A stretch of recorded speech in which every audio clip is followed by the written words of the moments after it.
Okay, we're up. I'm Michael, and these are my players. Naturally, from left to right, we have Juan dos Tres, Hoorah! who is I'm a police officer, originally from a Cuban family. I work in Miami normally, but I'm on loan to New York City now. all right. Then we have Allisson Steele. Yes, Allisson is a agent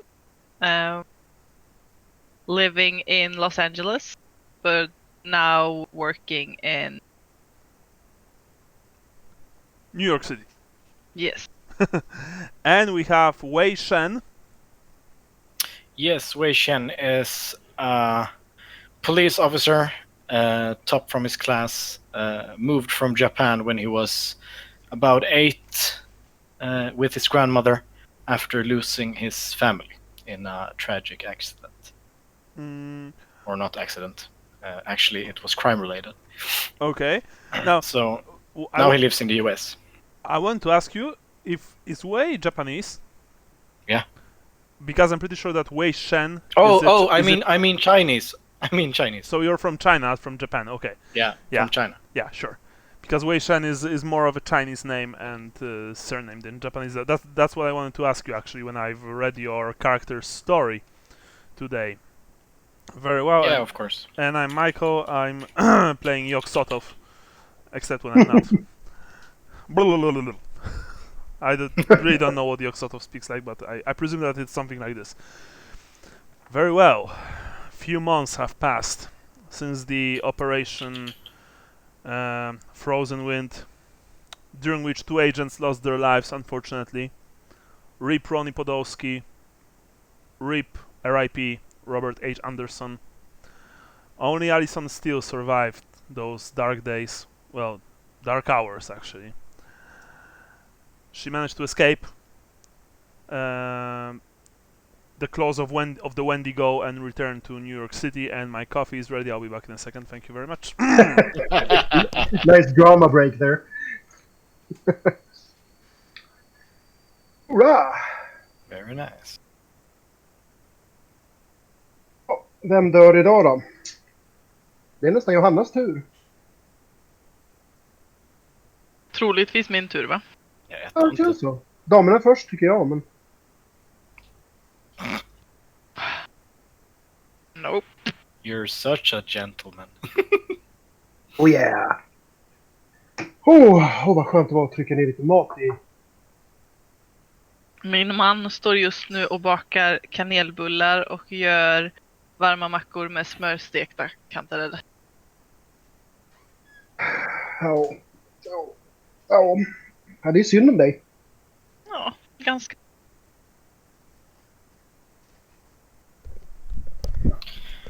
Right, I'm back. Hello. It was fast. Gotta go fast. Okay. Yes, so as I was saying, Allisson returned to New York City and was debriefed by Jonathan Silva, who also introduced her to a man using a codename Berkut, who apparently became the new handler for her. She took a few months. She took off for a few months to essentially come to terms with what happened, to help her calm her nerves. Of all the supernatural encounters, this was probably the most dangerous and most horrifying. Those beasts, bullets were just ricocheting from them, and you still remember, Allisson, the sight of poor Robert, who was simply annihilated by the creature's claws. So, remind me, please, how did you spend those few months? Actually, remind us, not me. Yeah, I've been spending my time trying to come to terms with what happened. So I've been spending time with my sister, and I've been reading even more into the occult. But most of all, I've been spending time on the fire range, shooting and shooting and shooting and some shooting. Yeah, so you were... Did I mention shooting? No, not really. No, of course. I mean, you were training your. You were improving your marksmanship naturally, and that was also a very good way to let off some steam, so to speak. Exactly. Let off some steam, Bennett. Yeah. And you were also spending time with your sister. Well, I don't need to tell you that. Of course, the nightmares were. For the first few weeks, they were constant. After that, they've kinda, toned down a bit. Kinda. You can now do. Well, you can improve one thing if you wish so. If you wish to. Then I wish to improve firearm. Firearm. Very well. Then roll me, please. And then I'm gonna firearm. And you passed. So unfortunately, no improvement here because No. this is Delta Green, and when you pass, you don't improve. Only when you fail, which I've always find quite funny, but them's them rules, as they say. Yeah. How? A question. Yes. How do I do regain some sanity? Well, you do this by essentially improving your. By using your bond, one of your bonds, and I'm going to actually very quickly open my document, which I kind of forgot to do earlier. Here it is. Here it is. Because today I have the operation printed out, like not like last time when I was running it from my phone. I'm a professional, so you see I clearly know what I'm doing. That's why I don't have even my stupid, need to know with me at the moment. Okay, here's the need to know. I believe that Martin, you have the book. Yes, indeed, I do. You have it with you right now? Oh, yeah. Okay, just in case. I don't need it right now, but just in case, keep it handy. Yeah. Okay, Joanna. You have the answer as well, if you're interested. Okay. I know the rules. Oh yeah, so most definitely.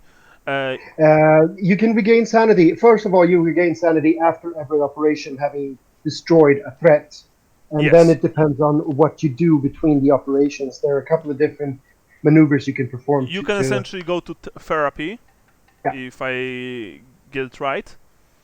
And you can either lie or tell the, quote unquote, tell the awful truth. Exactly. If you fumble, you lose sanity, but if you pass, you regain 1d4 in case of lying, or 1d6 in case of telling the truth. There is a sweet table. If you look in the character sheet under the tab Other, and you just scroll down to Personal Pursuits, there's a perfect list of what everything you do between the adventures, what they have, what kind of effect they carry. Yeah. Okay. Okay, so since you weren't sure about that, I can essentially, if you wish, so you can, instead of improving your stat or skill, you can instead go to therapy. Yeah, sure. Because I need more sanity. Yeah. Okay. So let's say that you, of course, were training. I mean, you were shooting. In the range, on the shooting range, but you've mainly put all of your efforts into going to therapy and just trying to regain some form of stability, of emotional and psychological stability. Yep. You want to lie or you want to tell the truth? I want to lie. In that case, make a luck roll. Success means 1d4 sun, fumble -1 sun. You have to reduce a bond by 1. You have to choose a single bond and then reduce it by 1. And is it luck? The luck roll. The luck roll is very easy. Essentially, you just roll percentile dice. You have a 50% chance of success. Okay, so I roll a d100. Yeah, and let's say that 150 is a pass. What do you say? Yeah. Okay, cool. Roll 100, d100. No, but that wasn't a botch. So, I mean, that wasn't a fumble. What this means is you had trouble lying to your psychologist.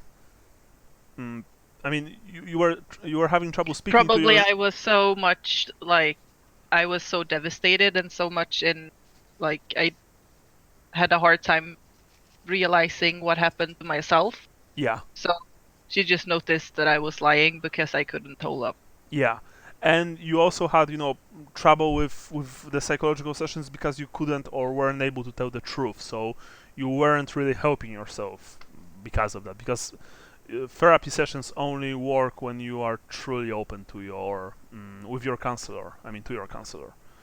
But naturally, of course, you either didn't wanted to or were afraid to say the awful truth, as it's even written here in the document. So subtract 1 from single bond of your choosing. I did. Okay. Which one was that again? From my father. Okay, so your father once again takes the brunt of your of your actions. Very well. He can't really help if he's away, can he? No, I mean, other than speaking over a phone or email or through emails, he really can't. Especially since if I remember correctly, your father was a rather cold figure, right? A bit distant, or am I? Yeah. He is. So he's just maybe he's not telling you exactly to get over it, but he means that. Yeah. You are supposed to work out your own problems. But also during this time, one thing happened. Berkut asked you to meet him on the deck of the USS warship that was actually docked in Brooklyn, in the Brooklyn dock. It's USS Mariposa. It was a light destroyer, which was on its way to NATO-held waters in northern Europe. But before it left the harbor to rendezvous with with Northern Europe's NATO fleet. It spent some time in New York City, so to speak, in the waters of New York City, to receive final repairs, equipment check, stock on supply, stuff like that. So when you've shown yourself at the dock and the Navy security personnel actually let you through and you've told them who you are and showed them your ID, you were led on board, escorted by 2 soldiers of the U.S. Marine Corps, and to a small room on board, essentially a very simple briefing room, not very big, with a projector on the wall, simple table, a few chairs. You see that there's, of course, Thomas, as he's also known. It's actually, you don't really know if it's his name or surname, and no, because in the character section it's Michael Thomas, it doesn't mean Jack. But there are also 2 other men there. 2 other men.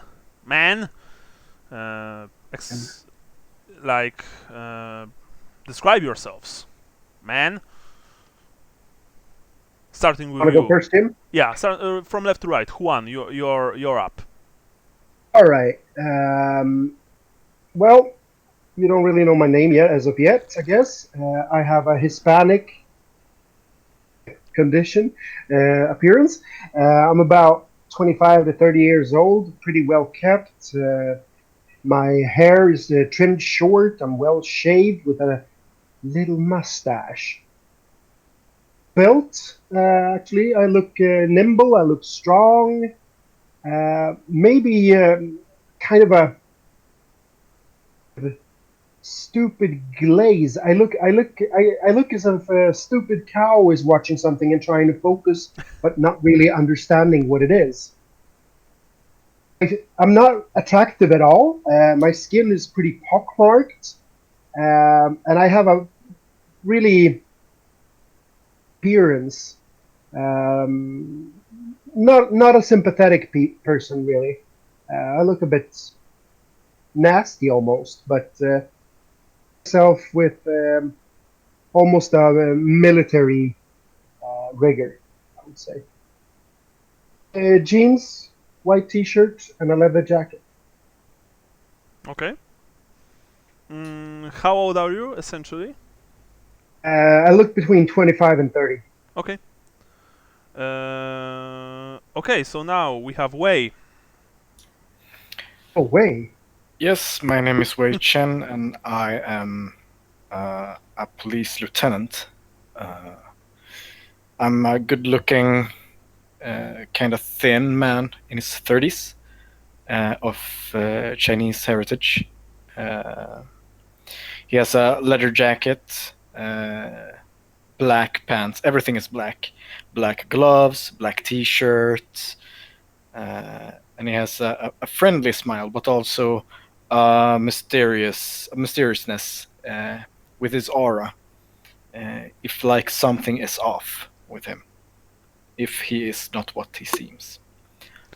He's a lizard person. Shoot first, ask questions never. Yeah, that's pretty much Wei Chen. Okay, so that's Wei Chen. Right.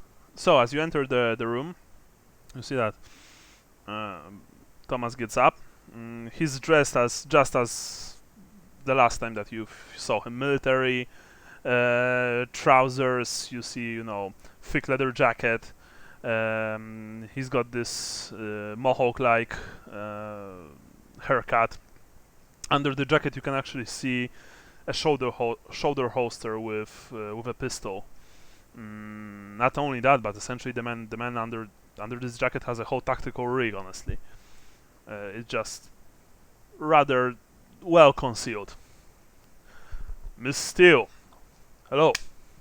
Hello. Allisson, can I call you that? It will be much easier. Yeah, it's fine. Thanks. By the way, Tom. That's my name. If you wish to forego with the formalities. Hello, Tom. Hello, Allisson. These men are your new team. This is Juan Dostres and Wei Shen from the Miami Police Department, MPD. They're currently assigned to NYPD. That said, their boss is aware of them actually helping federal agents in some other matters from time to time, so he won't make any trouble. When the boys will lend you their help, so to speak.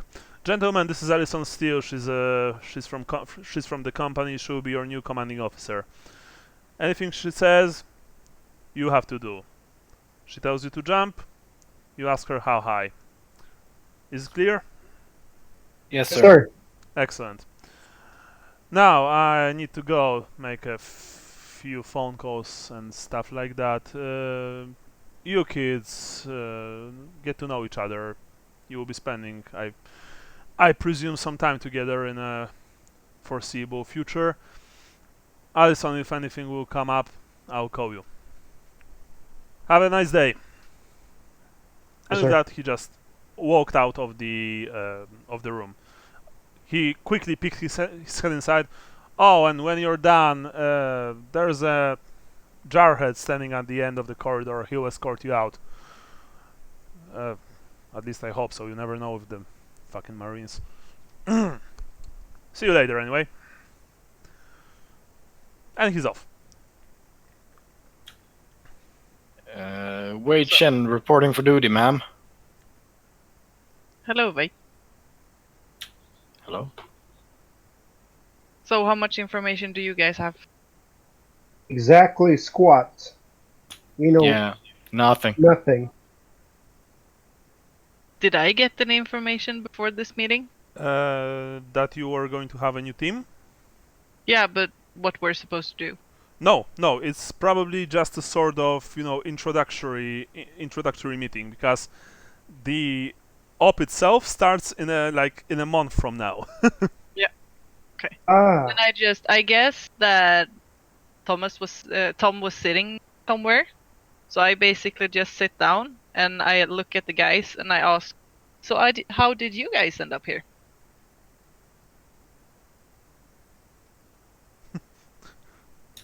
well, Well, Lieutenant, you want to go first? yeah, shoot.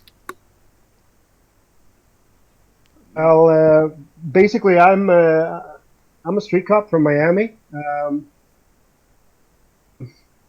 I happened upon a couple of strange circumstances, a couple of crime scenes.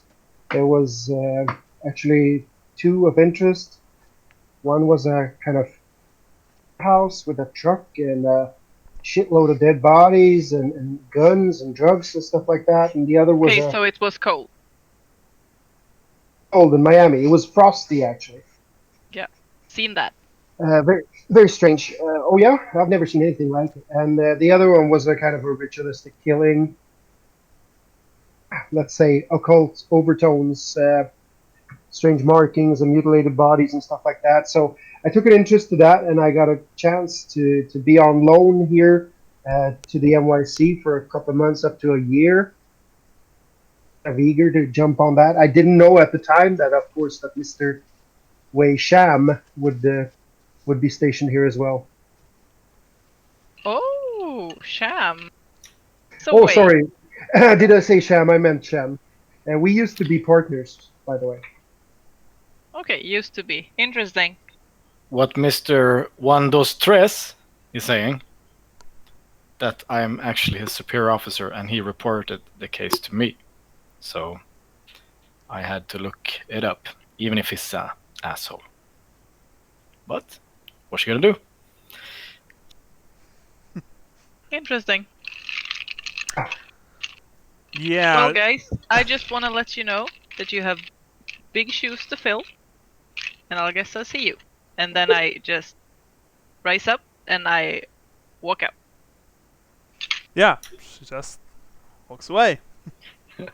I actually, Meanwhile, in a I follow her. forest, Robert. I follow her. I follow her quickly. I don't want to be alone in the room with Sham. Okay. You emerge outside. Shen, I presume you follow her. Follow them. Yeah, Yeah. I follow them. The marine guard, he just walked to you. Please let me escort you from the ship, lady Yes, and gentlemen. lead the way.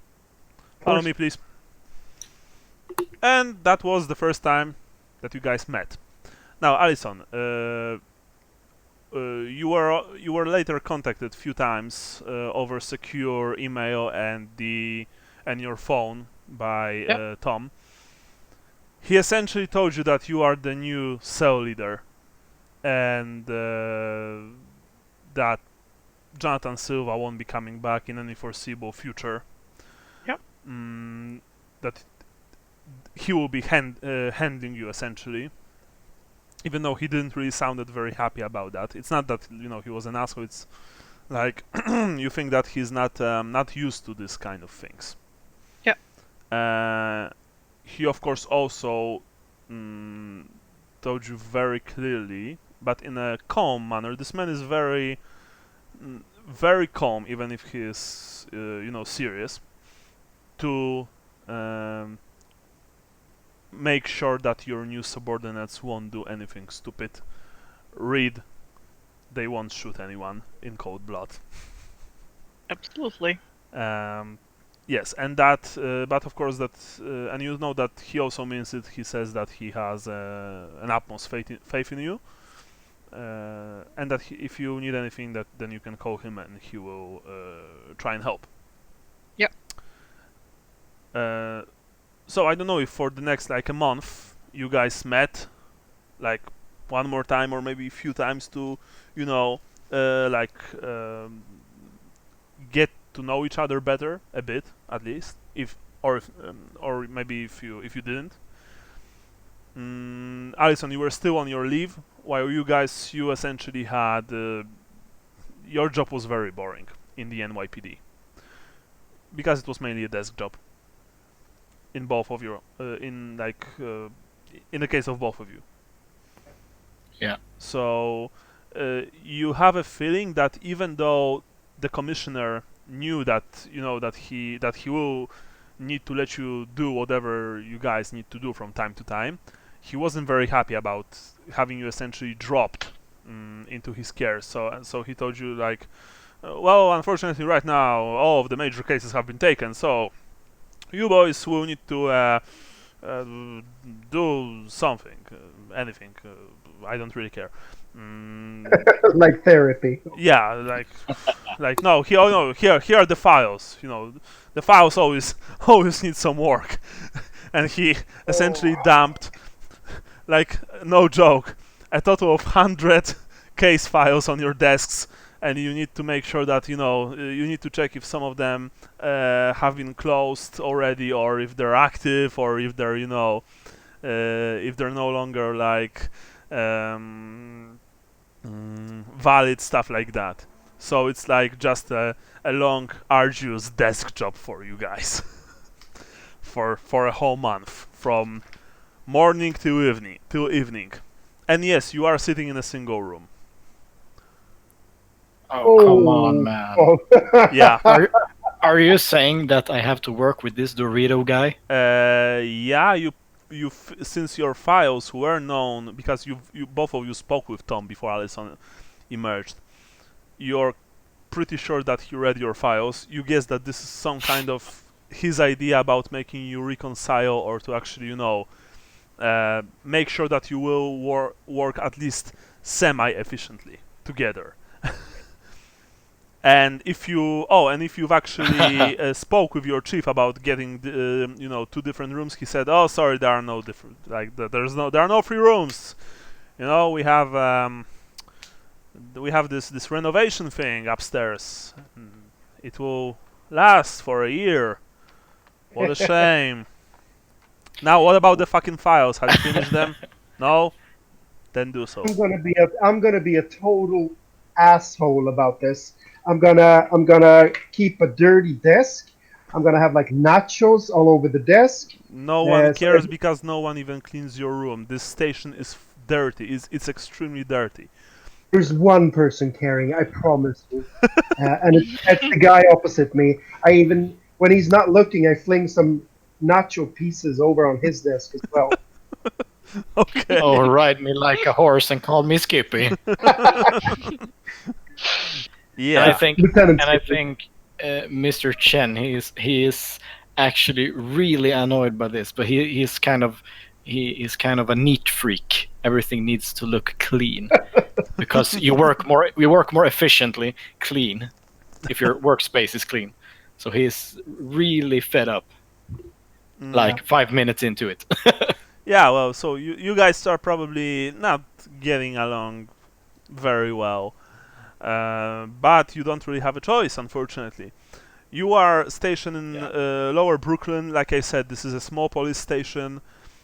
It's not in a very good shape.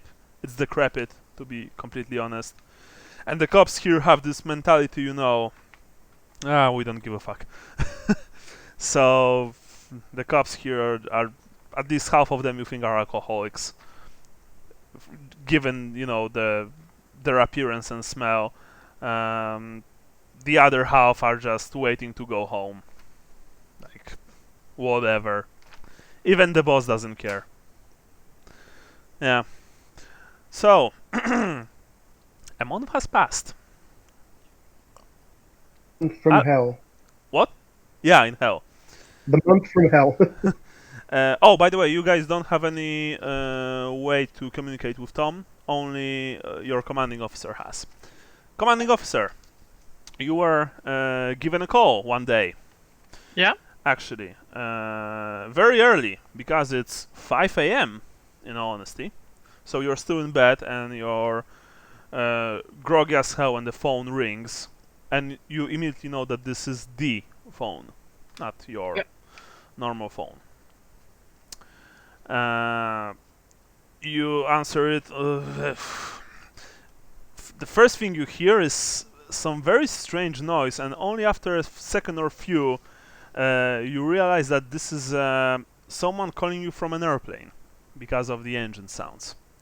Yeah. Allisson, this is Tom. I need you. I need you and your team at the Uptown Ladies Lounge in Upper Manhattan. Immediately. It was burned to the ground. I need you to search the place, secure it. Well, I mean, it's already secured by the authorities, but I need you on the ground right now. Yeah. Okay. So you said Uptown Ladies Lounge. Yes, the place is called Uptown Ladies Lounge. Essentially it's a brothel, a fancy brothel at that, but brothel all the same. I'm currently in the Spectre over Canada, so I can't really help you from the ground. We have a situation here. I can't really talk about this. Sorry, but this is very urgent. Yes. Take your team, learn everything you can. The place has burned to the ground overnight. Keep me informed if you find anything. Of course. Thomas out. And he broke off. Yeah. So I'll immediately when he hangs up, I'm calling Juan. Juan, alright.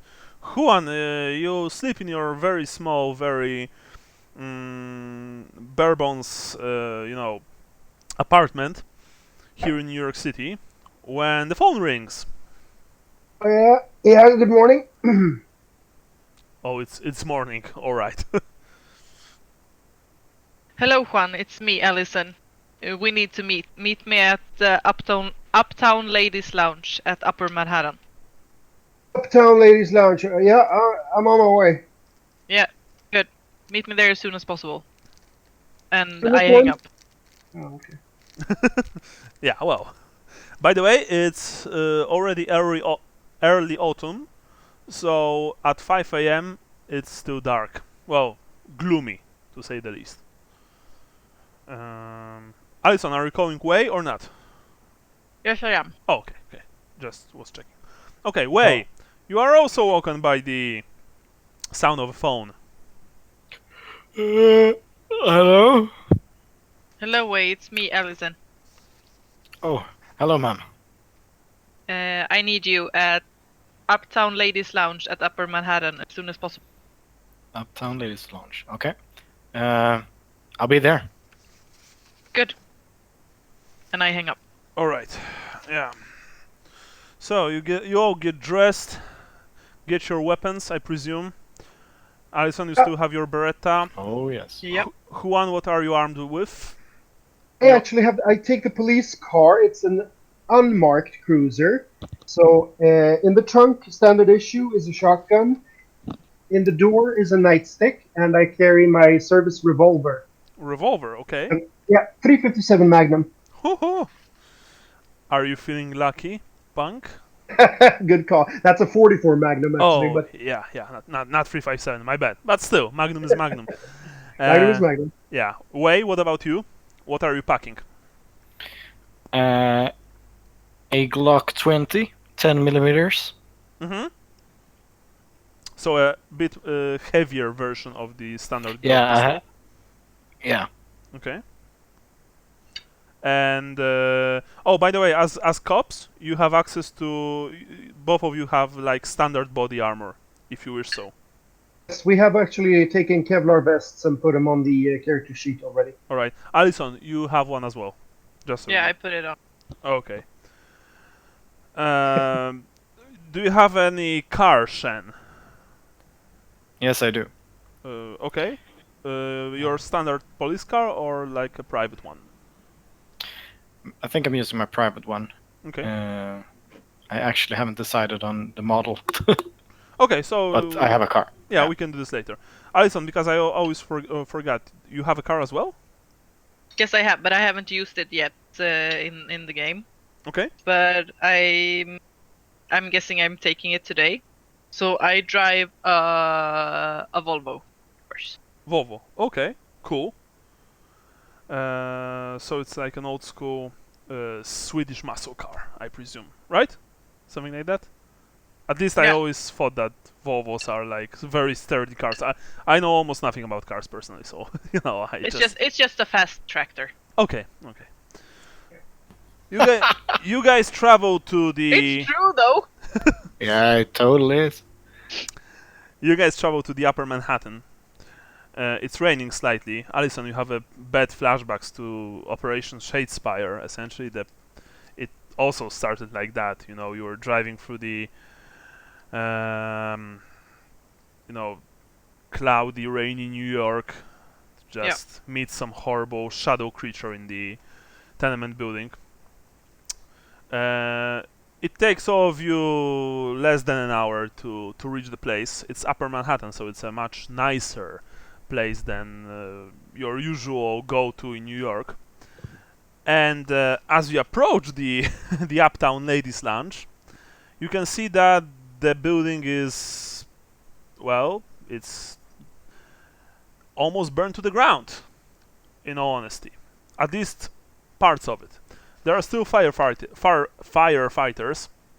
making sure that the last of the fire has been doused.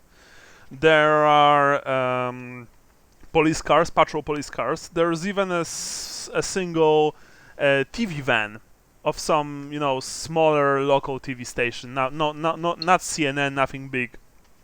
Lady reporter is essentially, trying to spin a dramatic story about a fire in a brothel. You all meet a few meters from the crime scene. Yeah. I walk over to the other guys and I say that I'm still technically off work. So I want them to go and talk to the firefighters as policemen. Of course. No problem. All right. Want to handle it, Jim, or should I? Be my guest. I walk over to the firefighters. All right. Yeah. When one of the firefighters sees you approaching, he says something quietly to his colleague, and he walks towards you. Hello. I have my badge on a metal string around my neck, so it's hanging out on front. Okay. Hello, officer. Good morning. What's I'm Lieutenant Jefferson from the FDNY. Lieutenant Jefferson? All right. What's the situation here? Well, sir, it's a clusterfuck, if you don't mind me saying like this. Some of you guys have already been here. Actually, I think there are still cops inside. You can, of course, go there if you wish so. No one will make any problems. It looks like some kind of I don't even know what to call it. Some kind of a fight erupted there and led to the fire. There are bodies inside. And these bodies, they're not pretty to look at. Let me tell you. Imagine. Where did the fire start? It's hard to tell. I think it was. I mean, we will still need to, conduct a thorough research, but I think it was in the main room of this fine establishment. All right. So we're thinking like a lamp busted on the floor or carpet No, or something like it wasn't. It wasn't accidental, sir. I'm pretty sure about this. It was intentional. Same with the violence. I've saw many bad things during my service, but those people inside, they've ripped each other to shreds. Like, holy shit. we are talking about. Well, actually, you know what? I'm going to let you see for yourself. If you wish to go inside, be my guest. All right. So the scene is secure. Yes, sir. The scene is secure. The gas has been, cut off. Fortunately, no internal explosions. The paramedics have taken some of the bodies outside, but there are still few fused to the beds by the heat. Yeah. So I hope that you haven't eaten anything today. Anyway, I need to get back to work. Thank you, sir. Good job. Keep it up. Thanks, sir.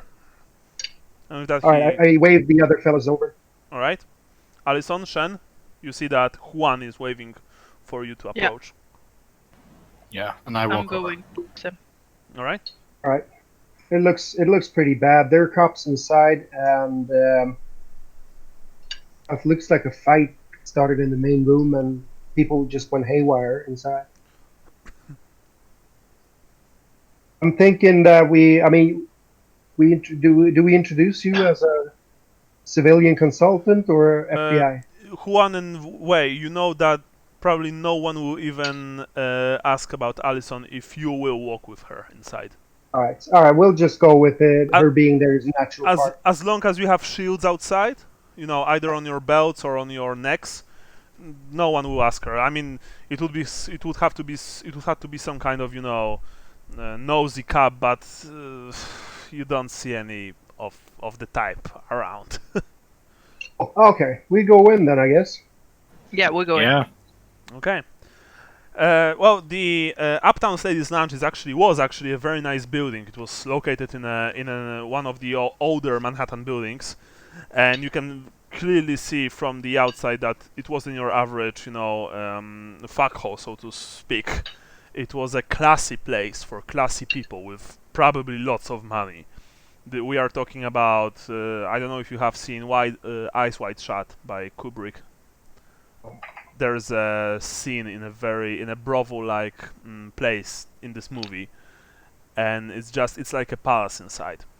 So as you enter the place, you know, walking past few cops and paramedics, you see that some of the cops are actually green on their faces, like they've been sick. You can smell the horrible stench of burnt leather, you know, furniture, paint, but also unmistakenly the smell of burnt flesh and fat, human flesh and fat. It's actually sweet. Normally, it would be rather pleasant if you didn't knew what you're smelling, but knowing what you're smelling, you can feel your gorge rising. You know. Ugh. Yeah, I try to hold a handkerchief or something over my face. Yeah. Mm.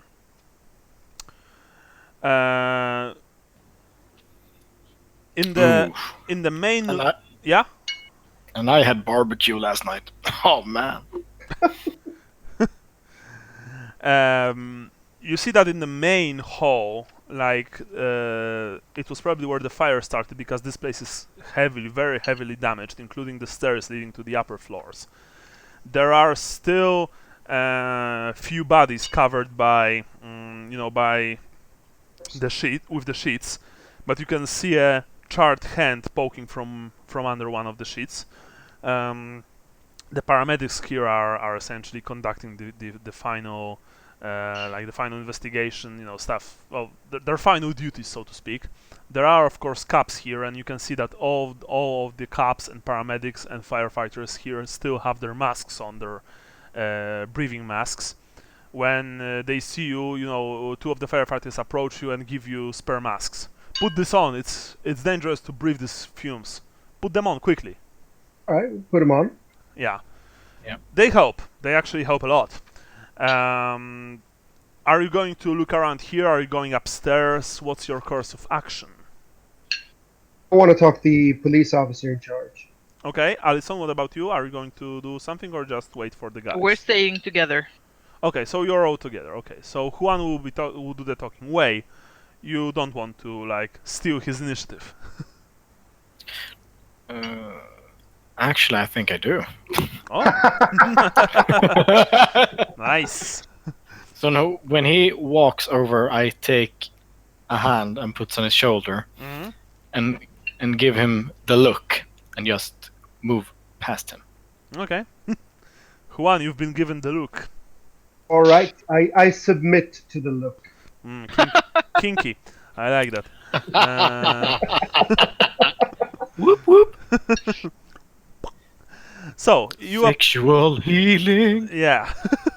You approach one of the cops who's taking notes on a small notepad, looking at the charred bodies. When he sees you, he's like, "Welcome, detective.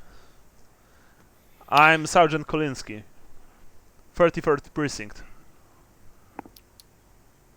Good morning, officer. Sir. What seems to be the situation here? Well, sir, I can safely say that the people here killed each other in a very brutal, almost bestial-like manner. They've started a fire at some point.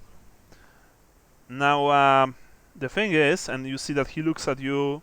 You know, he also has a mask, so you don't really see his face except his eyes, because these masks are like covering the entire bottom half of your faces, and they only, allow you to see others' eyes. The thing is, sir, that only the women were doing the killing. Interesting. Have you estimated the weapons they used? Or Yes, sir. Teeth, nails, hands. One of the men upstairs has been messily emasculated by his partner during fellatio. whoa. Did you see? And that's one of the more lighter ways of death. If you go upstairs, I hope that you haven't eaten anything today, sir. There are still bodies fused to the beds in few of the rooms. So, do you know what caused the fire? It was probably an accident.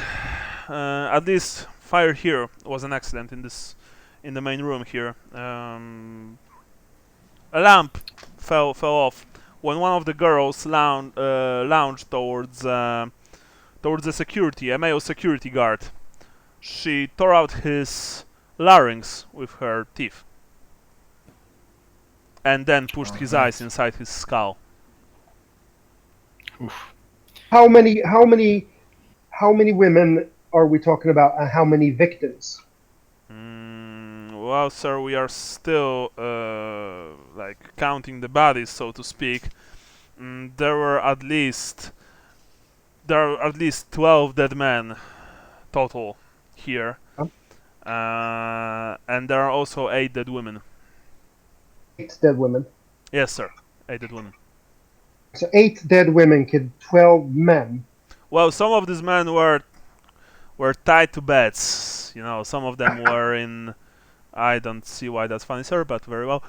Some of them were in compromising positions. They weren't able to defend themselves, and besides these women, they used a momentum, so to speak. I've seen some messed up shit in my days, but this takes it. Really. The owner had an office upstairs. You can check the rooms if you want, sirs, and you, lady. And then you can check her room. She had some kind of safe there upstairs. We've only drilled inside. We haven't checked the contents yet. Right. Very good, officer. Thank you. Thank you. Thank you, sir. Sirs and ma'am. So, He nods, and then you see that he tried to calmly walk away, but then he just lurched and ran outside. Pulling his mask mid-run. You can hear from the outside the sounds of heaving and getting sick. Allisson cannot help but smile a little bit. Yeah. Like in... Oh, what's the English word? Skadeglädje. Did you say smile? I said smile. I don't think there is a... She was there is smiling no about English. him feeling sick because she thought it a little bit. Okay. There is a German word for Schadenfreude. Oh, so a friendly smile, like you're sympathizing with the man. No, No. the opposite. She's enjoying his pain, so to speak. Oh, so it's like alright. So it's like She's like looking malice. yeah, it's a malicious smile. Yeah. Yeah. Okay. Yeah. Okay, sure. Right. So. Ma'am, what do you want us to do? I have a history in both forensics and criminology, if that helps. Absolutely. Then I think we should take a look at the bodies. Yeah. Do we want to split up or just No, Start we with the stick body. together, please. Yes, that's. I don't know what kind of history you have, but Just start just looking around. let's Yeah. say we stick together. Very good, Juan. Let's keep going. So, Okay. off you go. Keep looking. Sorry, were you talking to me? Yeah, of course I was talking to you. I'm superior to you, so let's get moving. I'm sorry, but I'm Wonderful. superior than both of you. So That is stop completely fighting right, ma'am. and let's go upstairs. Of course, ma'am. Yeah. All right, we go upstairs to the office then. You go upstairs. You go straight to the office, or first check some of the rooms. I think we're going to the office. Yeah, we started off. Okay. So we go first to the office first. All right, very well. You move past many rooms, which some of them have had their doors broken down, and now they are covered by by the yellow police tape. You don't really take a longer look inside, so you don't have to roll for sun yet. But you saw snippets of horrible things inside the rooms. Charred bodies still handcuffed to blackened bedsteads. Fat and burnt flesh fused to the bed springs. It's just this place will probably won't be able to recover after that. Not only is the reputation ruined, but the fire, even though contained only to few rooms and like the main room downstairs, was so intense that before the city actually clears this building for use, you guess that it will take a lot of time, months, maybe even more. You enter the office, which is very nicely furnished. You see that it's furnished in a slightly oriental style, and it's actually been untouched by fire, interestingly enough. There's a huge desk made of oak. There are expensive rugs covering the floor with dragon motifs, as well as beautiful silken, pieces of cloth lining the walls with similar oriental motifs. There's a small alcohol stand, where you can see expensive whiskey, bourbon, gin, stuff like that, just lining the shelves. There's of course a computer, an Apple Mac, standing on the desk, a very big leather-bound chair, probably more expensive than the desk itself, given its size and the look of the leather. This is a genuine leather, by the way. You're almost sure of that. Sorry. And there's a safe that was hidden behind the painting of a Chinese landscape, but now the painting has been put against the wall below it, and you can see that the safe has been drilled through, but has not yet been opened. So, All right. I take up my little. Do we want to sweep the scene? Has CSI been here? probably not yet. Or, sorry, because if they would probably look inside the safe. Yeah. Or maybe True they that. have only covered the bottom floor. You don't know. Actually, we should be in coveralls and stuff like that, and have the CSI kits. You have a CSI kit. Yeah. Should we dust for prints? I'm dusting the safe for prints. That should be the. Yes.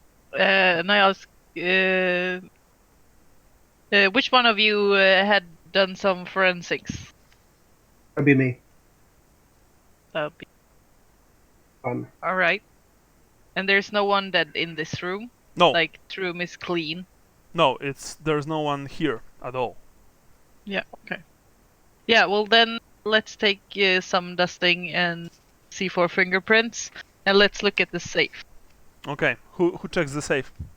Not me, because women obviously turn crazy in this room, so it's better be not me. Okay. I'm dusting and checking the first I can- dusting the door, and then I check the safe. Or I could check the safe while you're dusting. Okay. Of course, do that. Wei is moving straight to the safe, hoping to gain glory in the eyes of Allisson, Like he does. of course. Always wants glory Uh, from everybody. yeah. while Always. while Juan dusts for fingerprints, checks for fingerprints, and Allisson, you just look around. Yeah, I just randomly searching for something that seems odd or out of place. Okay. You see that there are some papers on the desk. You can Then I check those out. Okay.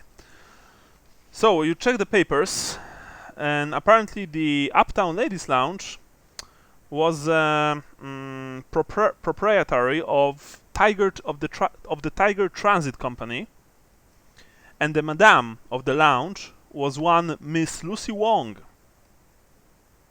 according to the papers. While Shen, you open the safe. Yes. Inside the safe, the first thing that you've smelled when you've opened the safe was the dust of ages. You know, not the smell of money or coke, stuff like that.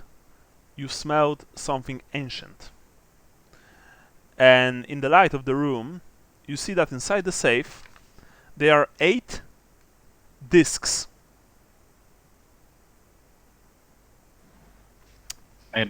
Made of what? The discs are made of stone. You see that they are well, you would have to take them out, honestly, but you can see that the discs are probably spinnable, and from the look of them, you know that they are incredibly old.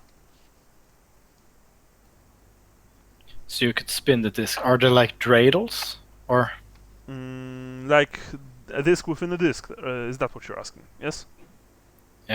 then No, it's like the discs, the top half of the disc can be spun. oh, I see. Okay. Yeah. Then I understand. I'm wearing, of course, gloves, Mm-hmm. and Naturally. then I lift one up for a closer look. They are etched with some kind of strange symbols. You don't really know what they are. I'm going to check your character sheet quickly. Oh, why there are no like skills here? Okay, what kind of different question? What kind of languages do you know? Chinese Mm-hmm. and English. Okay, yeah. You have no idea what these markings are. Okay. Speak to you. So if I ask our handler, which You- language should I know? you don't call her that. She's your commanding officer. You don't even know the name of the organization that you are working for currently. Okay. Ah, sorry, Uh, baby, not yet. Damn it. Actually, I tell Allisson what I found and ask her to come over. Okay. Maybe Allisson, maybe you have some better thought of what this could be. I found some kind of stone discs with some odd markings on them. Does it look like anything I've seen before? You approach Wei. Yep. Yeah, now you see that he's holding a rather small stone disc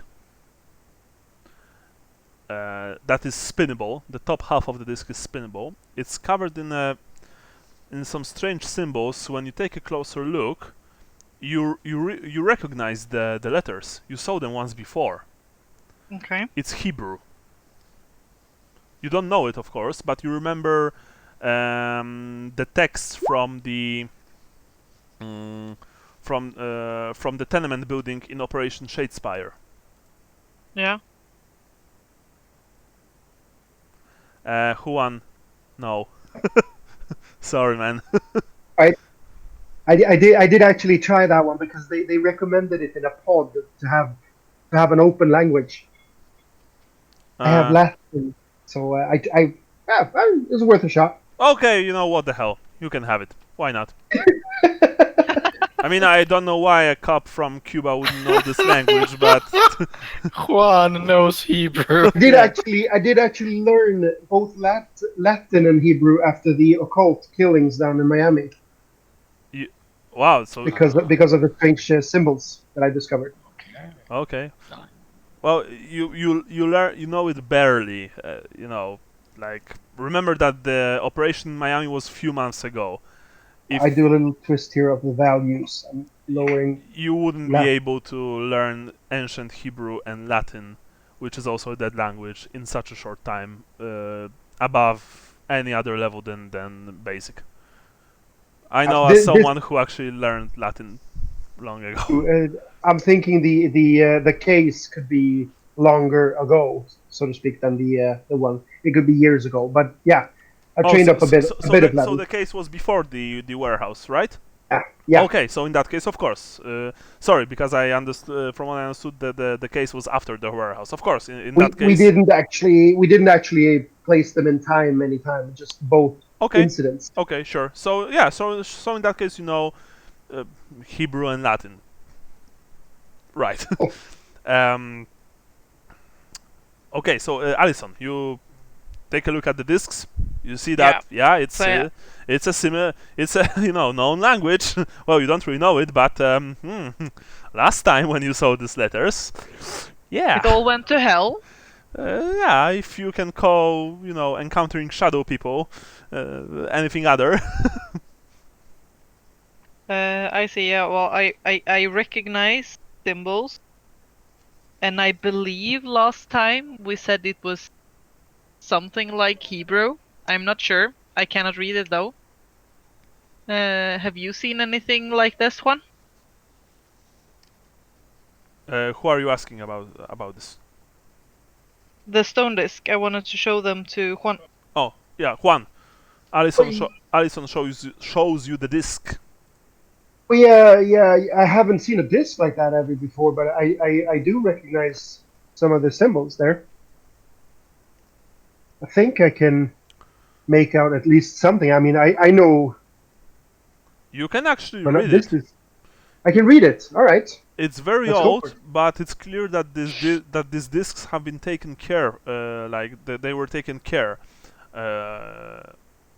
for. You know what I mean? They were essentially kept in a well shape. Yeah. That said, you think that they are some kind of. You would need to read every single one of the discs to get a full picture. All right. Give me the disc. I'm trying to read them. Okay.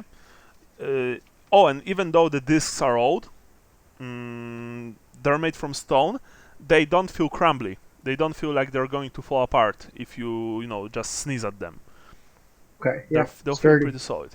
You begin to read the inscriptions, which is no easy task because they've been written like around the disc, so and your Hebrew, well, it's not your natural language, so it takes you some time. Do you read it out loud, or are you just reading it for yourself? I'm thinking that I'm not that good in Hebrew, so I'm probably like gonna spell it out and just like go for syllables here. So it's gonna be out loud, I'm thinking. Okay, so just so you guys know, essentially what Juan read was the discs tell the tale of Black Lilith, Adam's other wife. And that's it. Whoa. Yeah.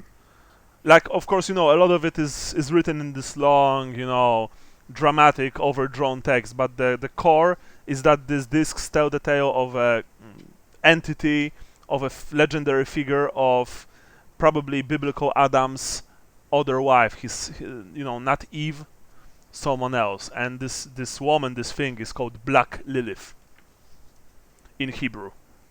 This is 2:22. Was Eve, and then because Juan here is actually religious, I think that Adam's first wife was the one who was created at the same time as Adam, and Eve was created later from one of Adam's ribs. Yeah. If I remember correctly, Lilith was something like a night monster or stealing babies in the darkness and demon of the night and stuff like that. She was, well, according to some more obscure biblical texts, this is not actually, biblical canon, so to speak. But you know this as a man of faith, that Lilith was, that Adam was not able to give her a child, and she essentially mated with demons, and created a lot of monsters. The god punished her by killing all of her children for doing, these horrible things, and she vowed vengeance against her husband and his offspring. Your grandmother actually, she told you stories of that. Sometimes people, when in very religious communities, sometimes people were hanging charms above babies' cradles to ward off Lilith, who'd who'd otherwise either take the child or just kill it in its sleep. According to, but like I said, this is nothing from Bible per se. This is like apocryphal. Exactly. And you've never heard, her being called Black Lilith. Just Lilith in general, if even at all.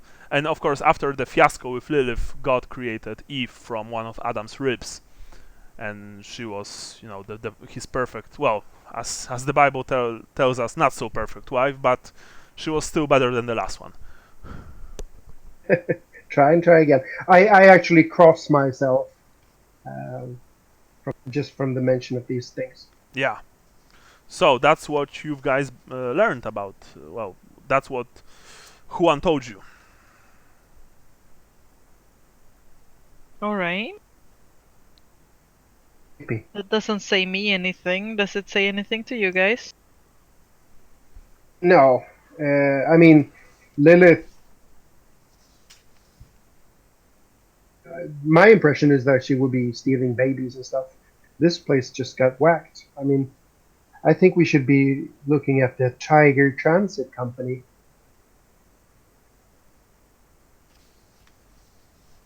I don't usually say this, but actually I agree with the man.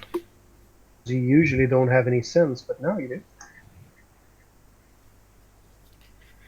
Oh, please. The only things I have heard about this, I think it's Mesopotamian, some kind of night demon, something in school. But I've heard, but I don't remember anything more. All right. Well then, let's keep searching, and if we don't find anything more here, I wonder if you think we should take a look at the bodies, or if we figured out enough while talking to the firemen. I think we should take a look at the bodies, ma'am. I'm mostly interested about seeing if the women who is dead here, if we believe that they were the ones who killed the men, or if the women who killed the men is still on the loose. It's a good question, actually, and we should also see if we can find ground zero for this thing, whatever it is. I mean, who started the attack, and did it spread, or were all the women taken at once? What are you doing with the discs? Do we bag them as evidence, or do we take them, or what? I think we bring them. Man? We're not supposed to leave stuff that can potentially be harmful at a place like this. Allisson, Tom told you, during one of your phone talks, that essentially every single time that you encounter anything strange, any kind of evidence portraying to this, leading to the supernatural, you need to take it. If not, if you won't be able to take it, destroy it. And so we're gonna bring it. Yeah. Right. I hand the discs over to Wei. and I put them in my carrier bag. Okay. No, so no one spins the discs. No. No. Not yet. Okay. Very well. You store the evidence. Oh, you don't trick me that easily, sir. You also have the name Lucy Wong, Madame of the Lounge, and you have the company name Tiger Transit. Yep. So, Hey, do you know your way? Do you know your way around criminology? Any good with that? Yeah, I do. We try and pinpoint where, if we can see where the attacks started, if we can like where everything came from. Want to do that? Could I make a criminology roll for that? of course. All right, let's do all of us. Let's do that. See Okay, if we so can figure it out. you split up and do the criminology rolls. Yeah. Allisson, you also do this? Yep. Okay, roll me. Yeah. Oh. Oh, is that a bot? Ooh. Oh, it is a bot! Patient steps in it. Of course, so, Juan and Wei, add a single point to your criminology, because you failed, 1%. Now, Wei, you've stumbled inside a room where there's a man laying on the bed. He's handcuffed by both hands and legs to the frame, and you think that this is the man that the police officer was talking before, the emasculated one. Sanity roll.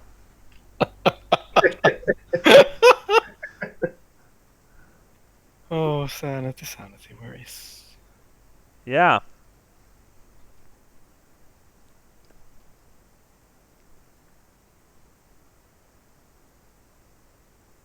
Nope. In that Wow. case, Dang. free. A loss free. of 3. Yes. Well, you weren't expecting that. It was the. Yeah, you just had to get out of the room. Honestly. So now I'm standing in the corridor and like with my hands on my knees, Yeah. crouched down, and like, oh. Well, fortunately, Allisson passed. You were looking for the place where the fire started, right? Yeah. Yeah, it started at the at the bottom floor. It started in the main reception hall.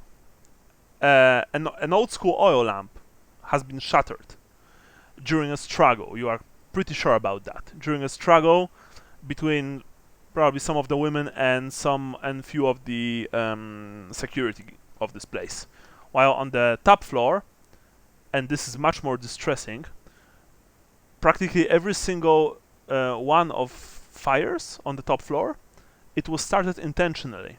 There were And there's several. yeah, there are like 4 rooms completely burned.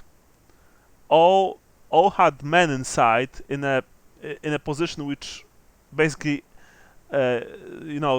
forced them to burn alive, because most of them were either handcuffed or tied to beds. You're pretty sure that they were just intentionally set ablaze, either them Okay. or the rooms that they were in, and after that they've burned. That said, the rooms that you've checked, they didn't have any bodies in them, so you don't have to roll for sanity. Yeah, so that's that. All right. All right. Would it be possible to try and extrapolate the place, because it seems this seems like it would be a coordinated attack at once. Mm-hmm. It's not like it's spread from some place to the others. What do you mean exactly? Or maybe it just occurred all at the same time. I'm thinking, did it spread from somewhere? Like, woman in, say, Madame Wong there started to do something, and then she went crazy, and went to somebody else, and they No, went crazy. you don't think so. The room to Madame Wong's, the door to Madame Wong's room wasn't damaged.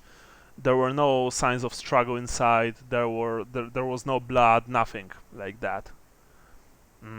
So you don't really think that anything started there. In all honesty, it probably all started downstairs after the girls killed the guards and the receptionist. They've stormed upstairs and then went to town on the poor unfortunates. At least some of them, because some of the men have already been attacked by the girls that were in the rooms. Yeah, and there was no women left in the rooms. No. Some of the men defended themselves, and so there were a few, women bodies. But you've learned from the cops and the firefighters and paramedics that many of the women simply escaped after killing the men inside. Oh, And okay. of course, there's the patrols are already searching for them, but New York City is a big place, so it will take time, a lot of time, honestly. Okay. Yeah.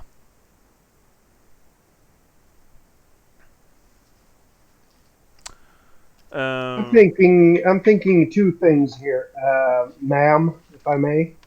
I'm thinking, first of all, we need to locate Madam.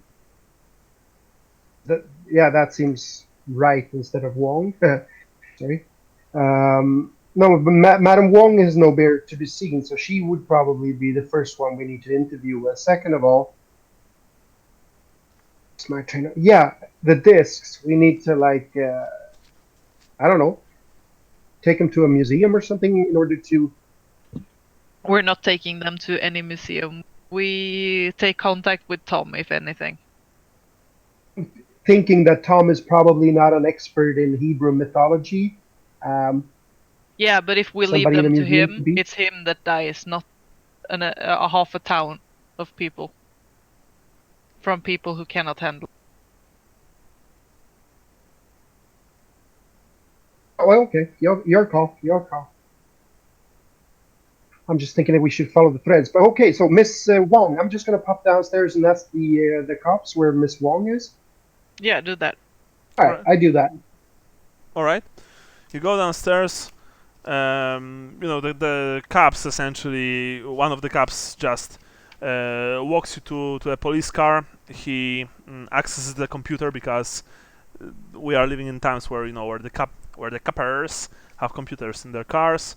He quickly checks Madame Wong in the database and gives you an address. She actually lives not far from here. All right, cool. Are you asking the man about anything else? No, I'm good. Yeah, I'm good. All right, cool. Well, actually, he has a computer going, Yeah. so could he check out the company? The Tiger Transit?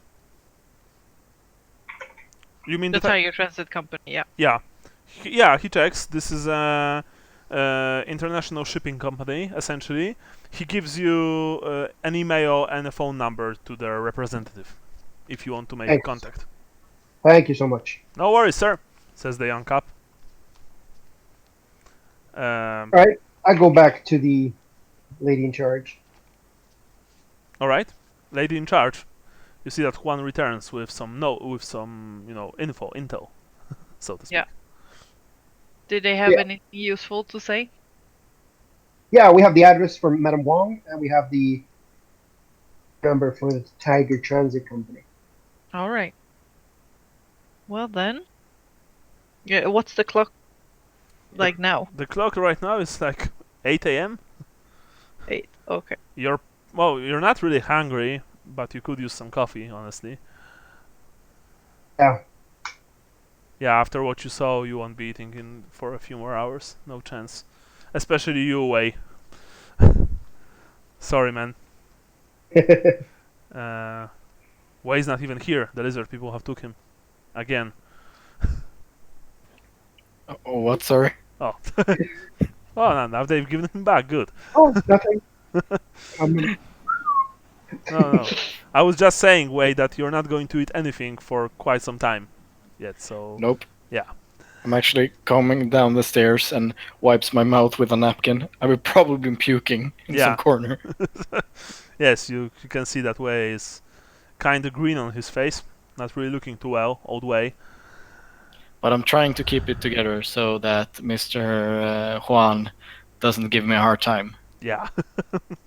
You don't contaminate the crime scene with your DNA. Right? Oh, shut up, man. So when I'm standing there and Yeah. they are like not getting along, Yeah. I'm calling Tom. Yeah, by the way, you know that they're not getting along since their introduction. You've been able to read their files, so you know essentially what happened between them. Yep. You call Tom. Yeah, the handler. Yeah, he answers the phone. You can still hear that he's aboard the plane. Allisson! I can barely hear you. Some heavy interference above Canada. Oh, you're still there? Alright. Yeah. We found some ancient Hebrew stone discs about the Black Lilith. Is this anything you know something about? I haven't heard anything about stuff like that. Stone discs, Hebrew, in a brothel in Upper Manhattan. Yeah. All right. Owned Tell owned you by what. a nation. You So check if they haven't been stolen. If they've been in a place like this, most certainly someone stole them and sold them there. Stuff like this just don't appear out of nowhere in a brothel in Upper Manhattan. So check the universities around the globe, especially those from Middle East. Shit, something breaks up. If you need me, call me in an hour. Tom out. bye, Tom. Beep beep beep. Yeah. No. It was So like did he mean you. Sorry. that we should go to? Did he mean that we should go to a university in this town, or actually travel outside the country? I think he means we need to like call them or something to see if they're missing anything. They have invented something special. It's called a phone. Ah. Facilitates communication. But Mr. Juan, even though a monkey dresses in silk, it's still a monkey. That is the first thing that I thought of when I laid eyes upon you. You know that? Oof. Oh, voice. All right. You're like 12-year-olds. Come on. So we need to check to see if the discs were stolen, right? Yeah. In a police database should be the thing. Does anybody? Is anybody any good at computer science? Because I think that. Have a look in the FBI database, I guess. I can check in the. I'm from the CIA, so I can search the CIA database. But Oh, that's even better. That's even better. If anything, I'm thinking you could probably speak to Interpol and stuff like that as well. yeah, so is that something I can do? Wei and Juan, you actually realize that if she's CIA, the thing that you're doing is illegal as fuck. Just so you know. This is some Black Ops levels of, operating. She can't operate inside the States. Yup. I'm thinking that still, I'm kind of interested in going with. I'm still thinking a museum in New York City. Is there like a Hebrew museum? Yeah, there's a history museum, essentially, anthropology museum. There are many museums. Is there anything specific for? I'm thinking. I don't know if this sort of rings Hebrew to me, but I'm thinking actually Sumerian, Mesopotamian should be older. Lilith probably as well. Yeah, like I said, history museum is probably your best All right. bet right now. Yeah, sure. So Do we want to split the discs up and go to different places, or No, how do we? All right. we're not splitting up. Oh, I'm taking pictures on my phone of the discs, so I have something to talk about. all Or right. you mean actually we go together to the places as well? We go together. I don't want more lives on my conscience. I'm not going to ask about what you have been doing. Okay. Museum then, Joey. And if people can call other places while I'm driving. Yeah, sure. Okay, so you. Can I check the database while we're driving? Yes, but what are you searching for exactly? I'm searching for. I'm looking into the Tiger Transit Company and Lucy Vaughn. Well, there's not much about Lucy Wong, but you do find, you don't need to roll for that. You do find that she is indeed the madame of the lounge, and other than that, there's no info about her at all. You did get an address from Juan, who talked to one of the cops. As for the Tiger Transit Company, they specialized in, in essentially overseas merchandise, so to speak. That's qualified bullshit. Are they smugglers? No, they're a legal company. Right? They have their website, they have everything. You also, Specializing in merchandise. yeah, you also get, you also got an email and a phone number to one of their representatives if you wish to speak to him. Alright. So, I'm instinctively thinking that let's not call them because then they know that we have the discs, right? Yeah.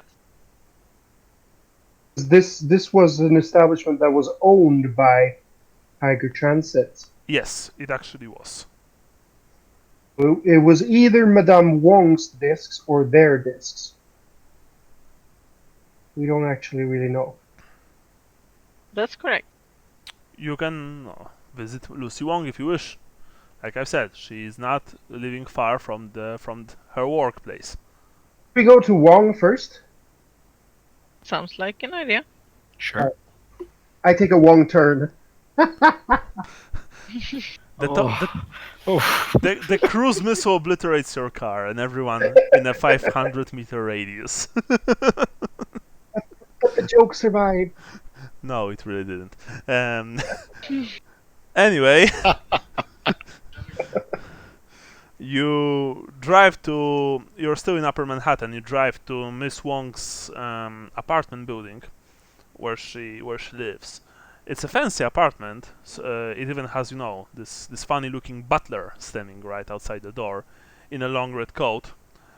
He's not stopping you when you enter the place. He's like, welcome to the Palisades apartment building. Have a nice day, ma'am and sirs. Thank you. Thank you. Inside there's a reception with a young attractive girl sitting behind the reception desk in a fancy dress. She, of course, types something on the PC, but when she sees you approaching, she says, "Welcome to the Palisade apartment complex. How may I help you?" Her name is Julie. Her name is Julie Stentz. There, Julie. I am, but you can call me the Juan. Anyway, She looks at you with this one, eyebrow raised, like. I'm ugly as fuck. So that doesn't I just threw up in my mouth a bit. Smiling at her, I put my badge on the table and say, Oh. so New York Police. We're looking for Madame Wong. Yes, Madame Wong lives on the third story, apartment 251. 51 on the third floor. Thank you so much. And would you please not give her a call as we're heading up? That Of would course, be much sir. appreciated. Essentially, the moment when you've put your badge on the desk, the girl, went slightly pale. It's clear that she's perhaps even afraid of law enforcement. If not, then she clearly respects it a lot. One of those people. Probably guilty of something. Oh, like you. Everybody is. No, that's not what I heard. Okay, then. We go up to the third floor. Okay, just let me pour myself a drink. Okay, I'll be back. Right back. Bra. Svenska. Måste du upprepa svenska bara för att let off som Steam, eller vadå? Jag tycker det liksom. Trimma tillbaka oss. Jaha, har vi några tankar? Ja. Alltså jag är sjukt sugen på de där snurrorna, men det känns som att Allisson kommer bli crazy if we spin them. In that shit. Ja, men det vi säger. Då är vi redo för det. Vad sa ni nu? Det var inget. Om vi snurrar de där diskarna så kommer det kanske bli cray-cray. Ja, det var ju min tur att dö idag. Så. Precis.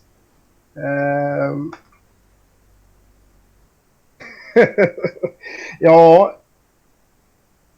Är det arbetshypotesen vi har egentligen att någon, om man snurrar på diskarna så blir de cray-cray? Det är med spontana känsla. Eller så har de någonting med en ritual att göra. Den spontana känslan har ju faktiskt aldrig varit fel i något av uppdragen än så länge. Typ alla hittills, eller? Nej, men vi har väl alltid haft rätt i vad som har stått på. Nej, jag har nog blivit överrumplad av vad som händer. Ska ni bråka nu också, eller? Va? Lite. Håll mig, jag ska slå honom! Håll mig för fan så jag inte träffar. Okej, ska vi snurra på diskarna sen då? Ja, varför Vi inte? snurrar på diskarna när vi är i hennes lägenhet så kanske hon blir cray-cray. Och då vet vi att... Nej. Kan jag visa dem för henne och fråga om hon vet vad det är för något?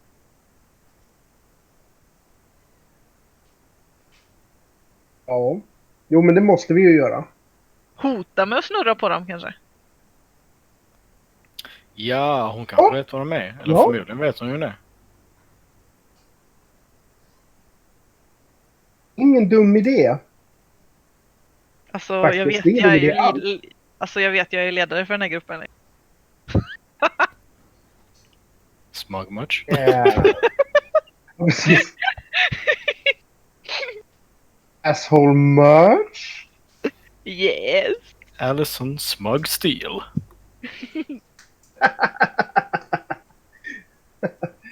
Allisson smugs the game.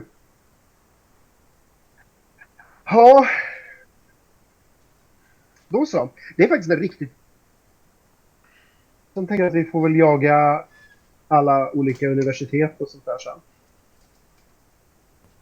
Jag vill inte gå i skolan! Måste. Annars blir det aldrig något av dig.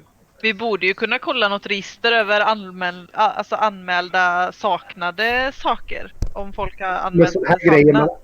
du anmäler väl inte sån här grejer egentligen om det är så här superexklusiva Ja, fast jag mål. menar, är det universitet så kanske de gör det. Ja, säkert. I'm back.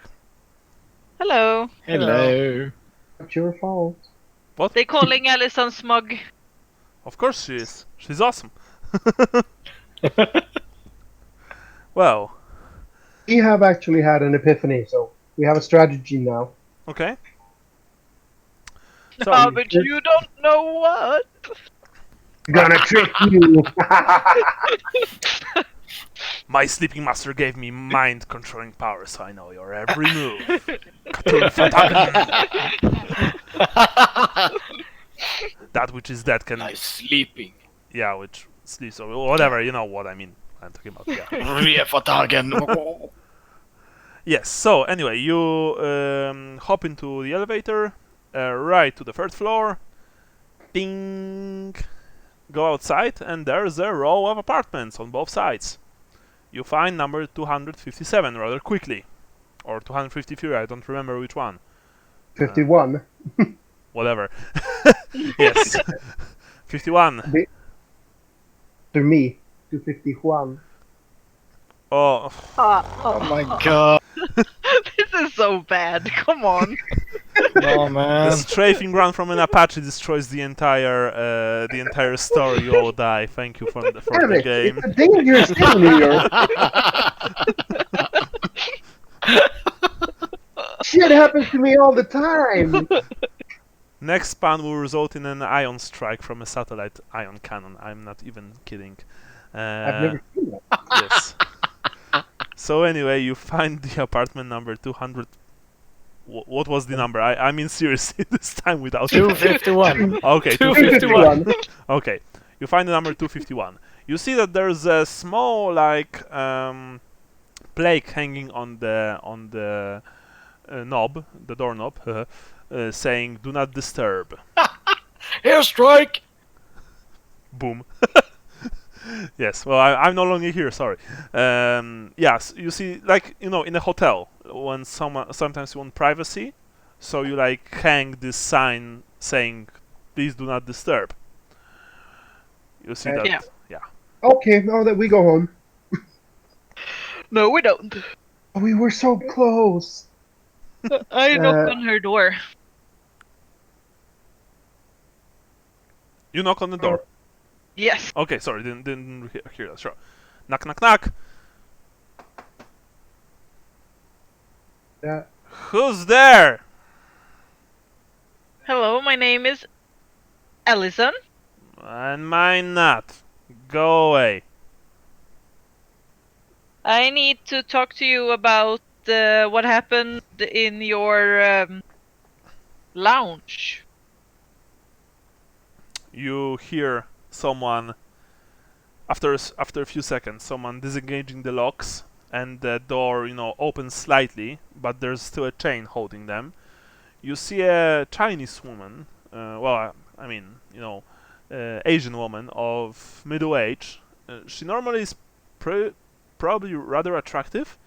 The thing is that she's in a mess, and she's completely shit-faced. She's drunk. Hello, Lucy. Are you cops? You could say that, and no. Both yes and no. It depends. Am I under arrest? No, you're not. But we need answers on some questions. You can smell the alcohol stink from her. She's properly hammered. Alright. What a day. She closes the door, disengages the chain, and opens it. She's in a mix of her official clothing and essentially, home sweatpants kind of clothing. Behind her, you can see that her apartment is very nice looking. It's Oriental when it comes to style, similar to her office.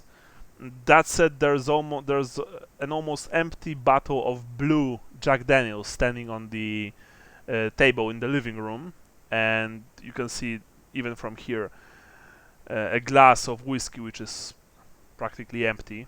There are still a few ice cubes slowly melting inside.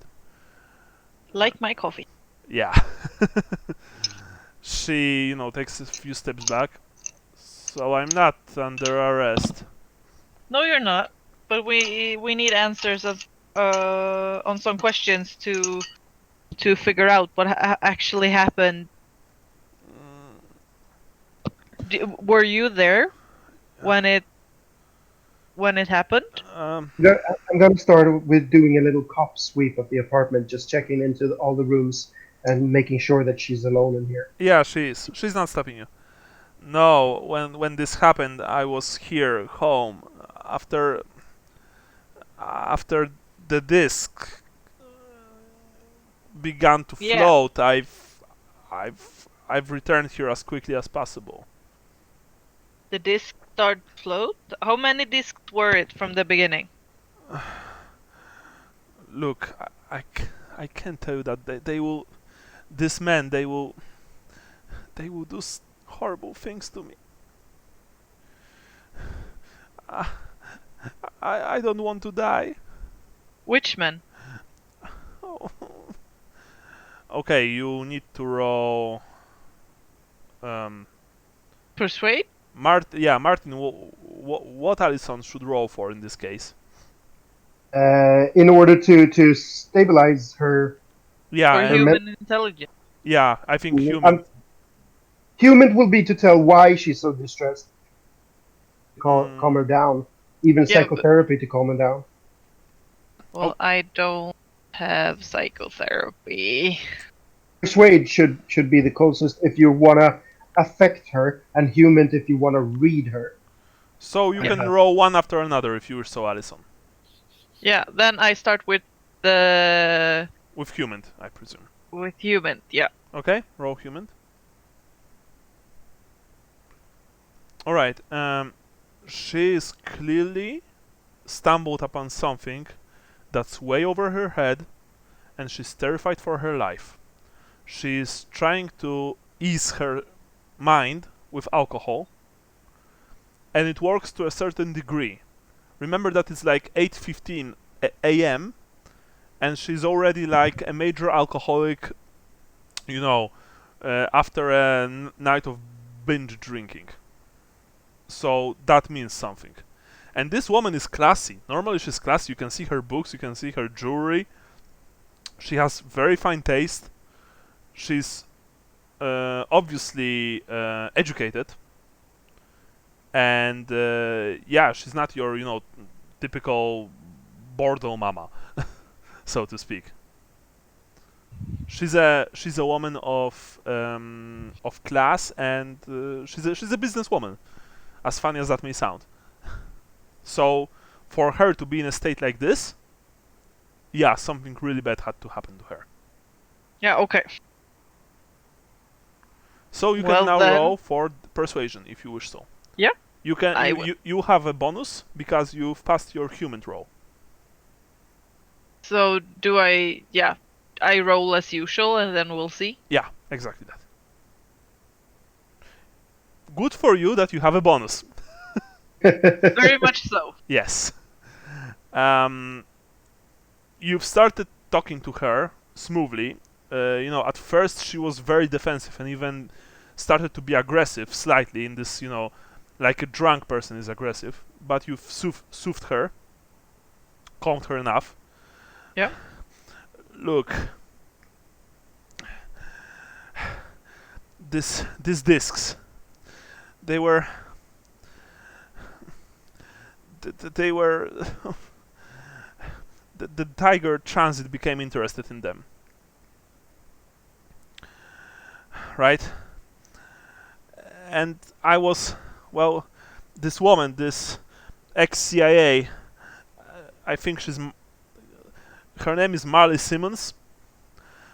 She was given the task of taking them from some bank in New York City. Actually, yesterday there was this. It was even in the news, a shootout in the bank. You actually know what she's talking about. She's talking about a shootout in the Apple Bank for Savings at 124 East, 125th Street in Harlem, New York. Apparently, a few people died during this botched robbery. Alright. She was supposed to grab the discs from this place for the Tiger Transit. She delivered it to me. The Uptown Ladies Lounge is a propriety of the company. I've stored them in the safe as instructed, but I couldn't resist. They were supposed to have mystical powers. So I knew. I mean, I know about the ceremonial activities of Tiger Transit. She said ceremonial, as in, quote unquote. So I spun one of them. And the disc, and you see that she's almost, falling apart. It began to hum this strange alien tune when spun, and then it began to hover for like, I don't know, half a minute. I've put the disc back into the safe and then returned here. I needed a drink. It was a long night, and then I've got a call from one of my men in the lounge. I've heard what's happening in the background. The girls screaming, the men crying. I was too afraid to go there. Then I've switched the news, and then I saw what happened to the lounge. They're going to kill me for what I've done. Who is gonna kill you? The Tiger Transit. They specialize in procuring things like these discs. I think they're, I don't know, I think they're from Istanbul or Iraq, I'm not sure. I don't know. Alright.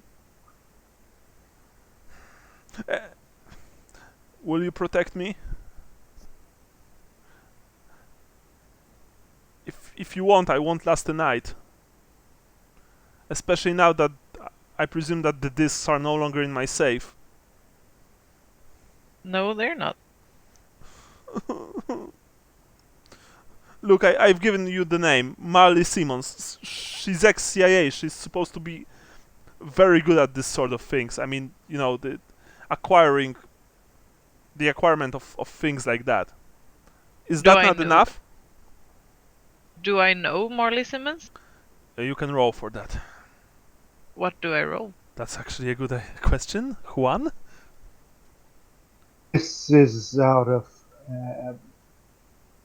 This is just if she has a connection in the workplace. I don't know if there's no skill for that. So So I think it's luck, honestly, in this case. luck is power times 5, right? No, luck is 50-50. Okay. Yeah, you just roll 150. You know who Marley is. Above. Well, then I do like this. 1, I know her, Yeah. and 2, I don't. Okay.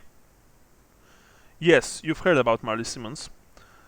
She worked for the CIA. She was actually a field agent of very prodigious skill. She was essentially trained as an assassin. Well, Alright? a specialist, you call it, of course, because the CIA does not employ assassins, right? The thing is, she disappeared some time ago. You don't know the details. It was during one of the operations that she was assigned to, somewhere in the Middle East, you believe. Simmons just disappeared from the radar, and she was actually believed dead or captured. She's actually pretty young. She was like 25 when that happened, you think? Or 26 maybe? Okay. Yeah. She had a fearsome reputation in the company.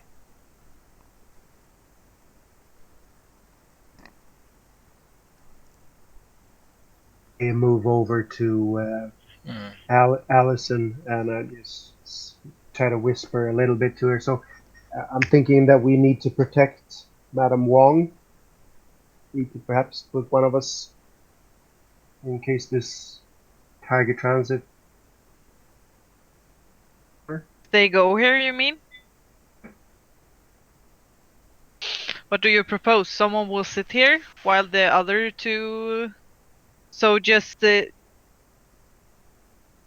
like don't know. putting both ourselves and like all 3 of us in danger, or We can't leave her unprotected.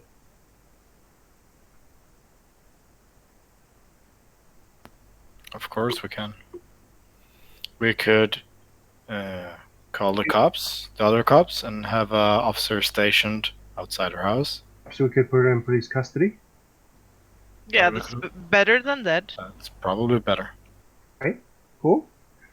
I'm thinking that Wei is the man to do that. have the... Yeah, I could make the call, so I walk away to do the call and request custody for. Come again? I go away and make a phone call to the police station Mm-hmm. and ask for protective custody for this woman. Very well. They say that they will send a patrol car. That you will need to explain to the officers what's exactly happening, why she needs custody, stuff like that. Yeah. You know that it's not, that easy, unfortunately. She probably will get the custody, but it will take some time for you to... And you will have to write a report. Of course. Allisson, you know that he will have to write a report about this, which is not good. But we could write something about that she was in contact with bad people that were after her because of By the way, something in her safe. Juan and Vey, you're taking the spinning discs in the air very lightly, I must say. She's just babbling. There are no spinning discs in the air. I'm just assuming that she's gone haywire. Well, you have the discs. They're not going to be spinning in the air. They're not spinning anytime soon. Yep. Uh, And I think I'm a little bit superstitious because of my heritage. I believe in spirits, and so maybe I'm open for the idea that she found something of great power. Okay. Yeah, well, I mean, believing in spirits is one thing. Seeing a spinning disc in the air for half a minute is something else. Yeah. It's like, a religious person would say that, sure, I believe in Jesus, but if Jesus would appear in front of him and high-five him, that would probably be something else, right? True. Yeah. So just so you guys know. Okay, Allisson, what's your call? You have a hysterical woman here. She just admitted to some rather shady stuff. You have the discs, which have been apparently stolen from the Apple Bank for savings by an ex-CIA assassin who supposedly disappeared 2 years ago. Yeah. Well, it's a tough call. Indeed it is.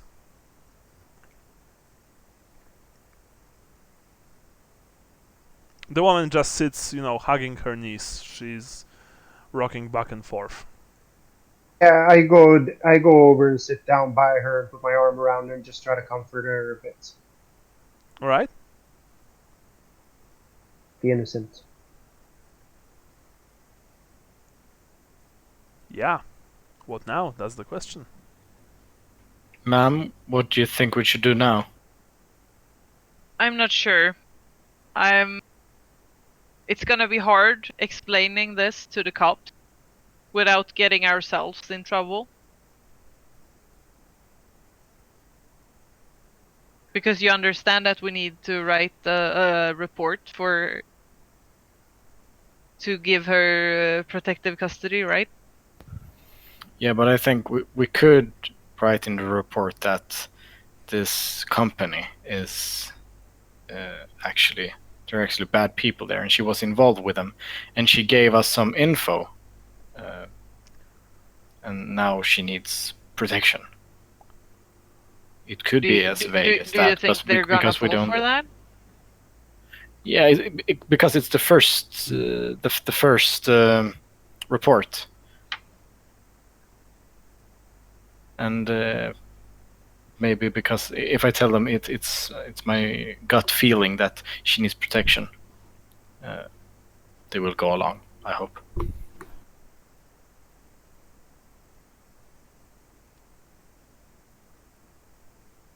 Is she willing to testify against? She's probably not. No, I won't testify, she says. Not against them.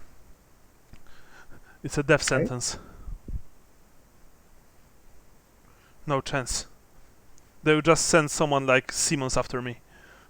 someone worse or something. What do you mean by something, miss? I talk too much. It's the alcohol. I'm sorry. I'm really. Could I pressure her now and maybe persuade her to You can either tell me something? persuade or intimidate her. It will be very hard to persuade her for you. But intimidate, that's too much, man. Or maybe not. Maybe I could spin it. Spin it. What? Spin it. Don't spin it. No, not the stone.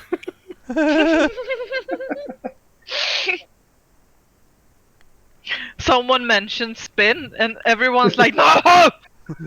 Yeah, even no, don't spin the stone, fool. Well, Yeah, I will try to do it, I think. Juan, you've got a call from the station saying that the patrol car is on its way. Yeah, the patrol. The patrol car. You mean The police Yeah, who that we called. yeah. acting stupid here? So I'm just who called them? Shen, you I say? did. I'll call him off. Well. Yeah. Yes. Is that a yes, ma'am? Yes, sir. No, Allisson. Do you want me to call him off? Yeah, please do. I'm gonna pick up the phone again and say, "Oh no, actually, I don't know. I don't know what Shen was talking about. We do not need the patrol car, so you can stand down. Stand down and return to the station." Very well. I will convey this to the patrol car, sir. Good, thank you so much. Now I'll talk to Shen. I don't know what's gotten into him. I think he's a bit stressed. Yes, sir. Have a nice day. Thank you. You too. Thanks for your help. I close the phone and I smile at Shen.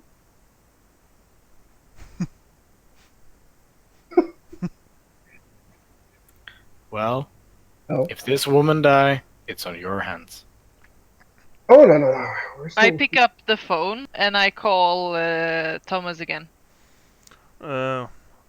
He answers once again. You can hear the engine. Allisson! Damn, these things are fast. We're tracking them, but they're evasive. The weather is getting worse here. How can I help you? We have a female who's. You have them? Load that howitzer. I want explosive ordnance on the ground. 40mm next. Get those miniguns spinning. Sorry, speak. I have a woman here who's. Suddenly you hear like this. afraid Away! of the- Boom! You know, for a second, you've heard nothing. Good, and you hear from the background. Good effects on target, sir. Fire again. Sorry, speak. Who's afraid of the Tiger Transit Company? She says they're dangerous. Do you know anything about them? Tiger Transit, yeah. Not much. They're a shadow company. Nasty stuff. Very nasty stuff. A lot of illegal activities. They are smugglers essentially, but they're not smuggling coke or kids. They're smuggling something else, something much worse. How do you think we're gonna handle the woman who's really afraid of them? Leave her. Don't cross this man. Not until I get back. Tiger Company, they're pros. Shit, interference. Clear the signal. Allisson. I hang up. Yep. Yeah, you've hung up. Well, I mean, he honestly just, the connection has been broken. Yeah. So I take the other guys aside. And I tell them that told us to leave her. that the Tiger Transit Company is too dangerous to get involved with, so we shouldn't. So we should just throw her to the wolves? Basically. I do not feel really comfortable with that. Do you have a better idea?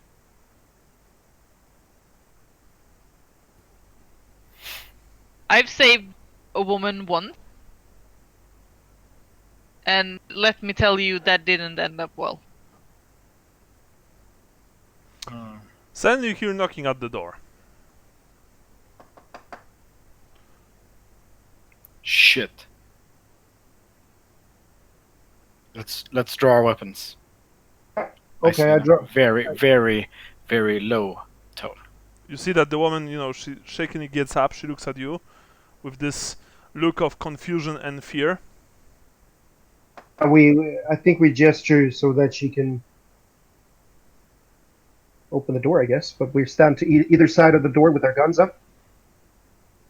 Allisson, what about you? Yeah, I raise my gun. Alright. Open up, man, this is the police.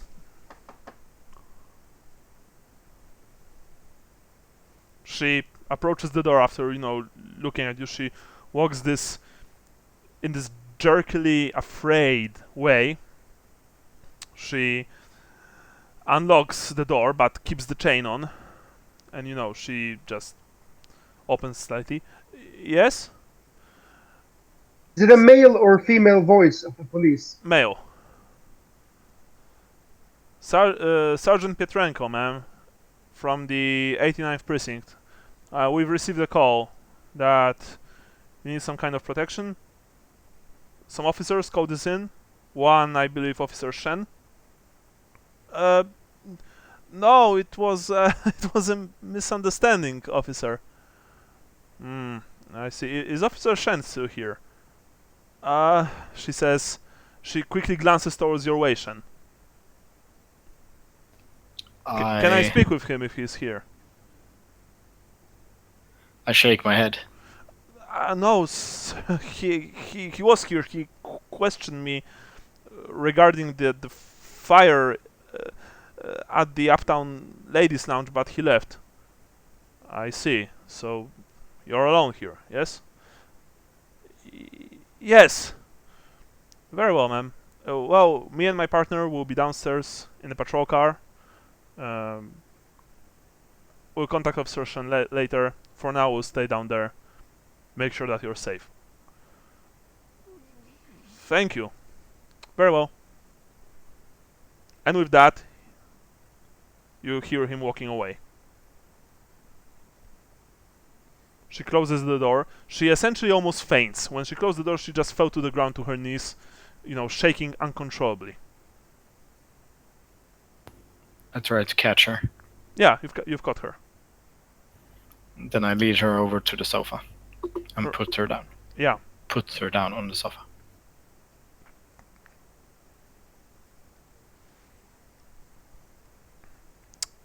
So? We can't give her protection for a very long time. We can, of course, get her out of the apartment, but... Yeah, but where are we gonna put her? And for how long? But maybe we should just leave. Now the patrol car is here, and it will be here for a while, so... Yeah, I think so. We should try to sneak out if there's a back door or something, so they don't see us, because she said that I've already walked away. Maybe they don't recognize me, though. They don't know me. Maybe. Look like a Shen. Yeah, and you look like a donkey's ass, so... Hey, guys. Come on. You're not 12. Allisson, sorry, man. Your phone goes off. Yes, I answer. Tom here. Right, Allisson, listen, I can't talk for long. We'll be having communications blackout in a minute or two. Yeah, okay. Look, avoid target transit at all costs. At least for now. Try to track the discs to where they come from. to whatever museum they come from. This is very important. We know where they come from. They came from a bank. But how did they get in that bank? Right. You, like I said, you need to check. Also, make sure not to lose them. If you won't be able to keep them, make sure that they're destroyed. Absolutely, of course. Very well. I'm cutting off now. I'll contact you as soon as possible. It will be probably in a couple of hours. Perfect. Just so you know, I think we have the bastards that took out Podolski and Andersson. Thank you. You're welcome. Tom out. Yeah, nothing like hunting a Wendigo from an AC-130. Thanks for sending us in first. Well, you know, someone has to be a pathfinder. All right. I'm bringing up my phone and checking the phone number for the museum. I'm thinking anthropology department at the local history museum. Mm-hmm, sure. And I'm just gonna call the switchboard there. Okay, you call the department. A pleasant female voice answers your call after a second or two. Anthropology section of New York History Museum. How may I help you? Hi there, ma'am. My name is Juan Dos Tres. I work with the police department. Yes. Somebody to help me with a question here. It's regarding a couple of artifacts in the field of mythology, like Sumerian, Mesopotamian, Babylonian, or Hebrew, or something like that. Mm-hmm. Speak to regarding these issues. Well, you can speak to Dr. Amber Kronekstadt. She is our resident expert currently handling such calls. I can switch your call to her if you wish so, sir. Yes, please. Thank you. Please do. Yes, please wait on the line. She switched. You know, there's this horrible waiting music, stuff like that when you wait on the line for someone to pick up the phone, and they just blast your ears. Welcome back to the average. I'm super excited today because yeah, something like this. Thank you. I'm gonna ignore that. Yeah, and after like a minute or two, you hear a woman's voice answering your call. Hello, is this Dr. Kronekstadt? Yes, speaking. How may I help you?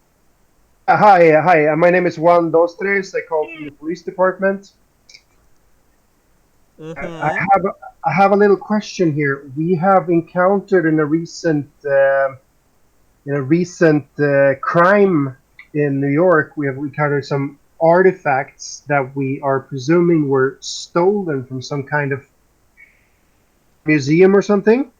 Yes. First of all, if you have heard anything about some 8 stone discs stolen from some local museum, or if there is a connection. Wait. You said 8 stone discs, young man? That is correct, ma'am. Like small stone spheres that you can actually spin? I think so, yes. Young man, this is very important. There was theft lately, although not here in the United States. The items that you're talking about were stolen from the Istanbul Archaeological Museum. Istanbul Archaeological, okay. Yes, in Turkey. Do you have the discs in your possession? They are extremely rare artifacts. They are from 800 BC. No, ma'am, we do not have the artifacts. Oh, we're just tracking their point of origin. Well, in that case, you might want to call the Istanbul Archaeological Museum and ask for the curator Çelebi Hasbi. Chalebi Hasbi. I'm going to Hasbi. I'm going to write it here. I spelled it correctly. Come on. I think. No, I didn't. I had an H too much. All right. Thank you, ma'am. He can be reached, I believe, by phone or email. He will probably be able to tell you more about this. The Istanbul Archaeological Museum already called most of other similar establishments around the world, warning them about the theft. About the theft. I understand. Actually, unfortunately, we have no idea where the discs might, where they might have been taken to. They are precious beyond anything you can imagine. They are cultural heritage of the human race. So if you will find them, please treat them with utmost care. Of course, ma'am. We always do. We live to serve in the police department. Yes, I know how you do things, young man. Very, very well. Just remember what I've told you. Chalebi Hasbi. If you do find the discs, then you can call us and actually bring them to us. We will then make sure that they will reach the Istanbul safely. Of course, ma'am, we will. Thank you so much, Dr. Kronstar. You've been a great help. Thanks. Thank you. Have a nice day, young Bye. man. She, of course, hangs the phone away. All right. I Exactly, relate sorry. the information to the other guys. No problem. Track them down to Istanbul. We want to call them up. What do we say? Shen, you are suddenly getting a phone call. I answer my phone. We're no friends. Shen, this is Lopez. Lopez is the cop from who is working with you rather closely here in New York. He was actually the one to show you around when you've been relocated from Miami. Have you heard the news? Oh, hello, Lopez. No, what news? You haven't heard the news? What happened just now? No. A group of Please women. tell me. A group of women assaulted a bunch of men inside a gas station, not far from this brothel that you and your fuckboy are investigating. Yeah, and they've they really went to town on them. Apparently, they've killed one of the men by essentially forcing him gasoline inside his stomach from the distributor. Holy crap! Are you Yeah. serious? No, man, there are like 6 dead guys there, and Holy most shit. most of them are, most of them have lost their dicks. It's horrible. What? Yeah. And I start laughing a bit, and come on, man, we were at a crime scene just a minute ago, and there was a guy that actually. Well, yeah, that's why I'm lost his calling dick. you, because from what I've heard from the guys who went to this brothel thingy, it's kind of similar. Maybe these are the same bitches that wrecked that place up. Yeah. That Lopez essentially is a horrible misogynist and he's a real asshole. So yeah, he's not a nice man. Yeah. Thank you, Mr. Lopez. Well, We Mr. should, Lopez, what are you, some kind of retard? I'm Jimmy, man. Yeah, I'm just kidding with you, man. I'm just kidding. Yeah, very Yeah. fucking funny, you chink. Yeah, see you Yeah. later. Bye, Bye. asshole. Fuck you. And he hung up. And I tell the guys what I just heard and what he said, and that we should go and check it out. Yeah, sure, but we cannot lose sight on checking where the discs come from. Maybe they know how to solve it. That's true. That's true. Should we call in the car on the way? We should call to the place and see if they. Yeah, we should. We can do that. All right. I drive, so somebody else needs to call. Okay. You go downstairs? Yeah. Alright. Are you exiting through the main door or through the back door? Back door. Okay. Yep. Alright. You exit through the back door and move to your car. Juan, you get a call suddenly when you approach your car. Okay. It's from the dispatch. Officer Distress, I just wanted to call you that the patrol car that was recalled. They are already back here in station. Fuck, All fuck, right. fuck. Turn around. Thank you so much. I hang up the phone and I look at Shen. So the patrol car is now returned to the station. Yeah, but who was the cops that actually came here? Well, they would be the patrol car, perhaps. No, I don't think so. Don't think so. Because they said it would stay outside the building and watch her. Yeah, but I mean, if they stayed and then they were called by dispatch back. No. No, that's way too we don't- fishy, All man. right, fuck it. I crank open the trunk of the car and I pull out my shotgun. All right. You pull out the Remington 870. Well, that's Oh, yeah. expensive. Yeah. You know you. Don't be jealous. Locked and loaded, man. Oh yeah. This is my boomstick. You rack the slide. And what? You run back. Yeah, we run back towards the apartment. All right. The rest of you guys also pull your weapons. Oh, yes. All right. You run back inside. Hasta la vista, baby. Of course, as you run, you know you pass the hotels. The apartment staff, which are like, oh, just they fall back under the wall with their hands up. Well, you are a bunch of heavily armed people, even though. It's business, ma'am. Yeah, even though Shen and Distress have their like shields, visible. You run up, or are you driving the elevator up? Running up the stairs.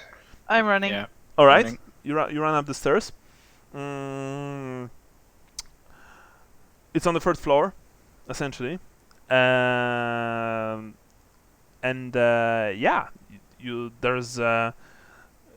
there's the corridor. You see, Or still closed. it's really quiet. Well, it was really quiet before. You only hear the light tapping of the rain on the windows.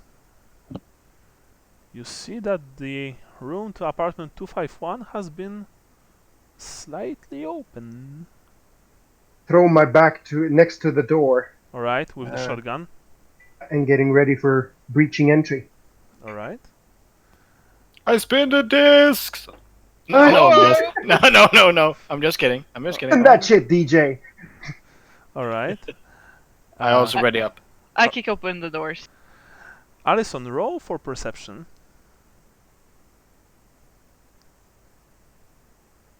Where the fuck? There.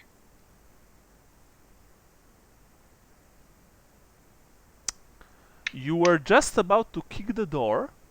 It's persuade, actually, but... Oh, no. sorry. It was the one just over it. Alright. Sorry.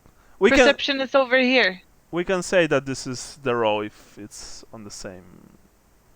No, I don't know. Perception. I cannot find it. There is no perception. There's search. No, I like. Is it search or is it Wait a second. You should be alertness, maybe? Yeah, Alertness, alertness. yeah. Yeah. It's like alertness? alertness. Yeah. Oh, well, then I failed. I have 50 in alertness. Mm,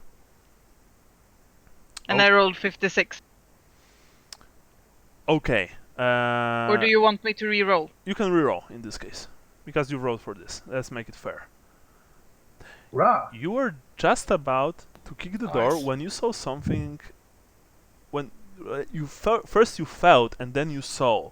You remember your father's stories about booby traps, especially about booby trapping the door. You saw a glint of wire at about the ankle level in the small, like, a space between the door and the frame.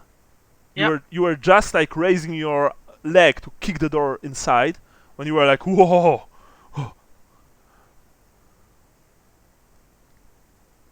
You see that Allisson was about to kick the door, but then she froze, essentially, like mid-kick. Allisson? Yeah, I try to investigate the trap. See how I can do to It's, well, you have demolition... disarm it. You have demolitions of any kind? Because if not, you have no idea. I don't have demolitions because I thought that was more of explosives. Yeah, explosives I would be fine, I think, honestly. Let me see. Be military I science. do have. Oh, is it? Probably not. Military science. I don't have that. Thinking it's probably. I'm probably going with. Or a mechanic. Yeah, something like this. Yeah. Do you have some kind of military training, essentially, some military-related skill? Can be even firearms. What the hell? I have criminology. I have firearm. Roll for firearms in this case.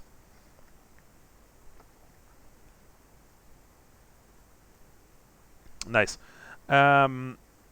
You think that, well, you don't really see exactly what's behind the door, but you think that this is some kind of tripwire offensive device, probably a hand grenade, put in such a place that if you open the door, suddenly, then the pin will come off. You remember that your father told you that this kind of traps, if the grenades are used, usually their fuses are much shorter, so that the explosion, is almost instantaneous, not like after 5 seconds or 3. Yeah. You do have your forensics kit with you, so you would probably be able to take a small look. No, take a small look inside with like a mirror, or maybe even the spy cam, like the fiber wire cam, because there is one inside. One of the guys has the kit. Let's say that it's Shen. I tell them about the tripwire and I whisper. You can also smell blood from inside. I tell the guys and I ask them if they can see something inside. Shen? I look inside. I'm gonna try and look in as well. Are you both looking through a small gap where there's a bomb? Or is one of you covering the place and the other is looking? Because I am looking. You should cover. I'm looking for movement, so yeah, I'm covering. Alright, so you covered the place with shotgun. Allisson, you are also on the lookout, I presume, with your Beretta. Yeah, I'm actually looking in the corridor, so no one Yeah, no one will arrives surprise behind you. us. Yeah, sure. Yep.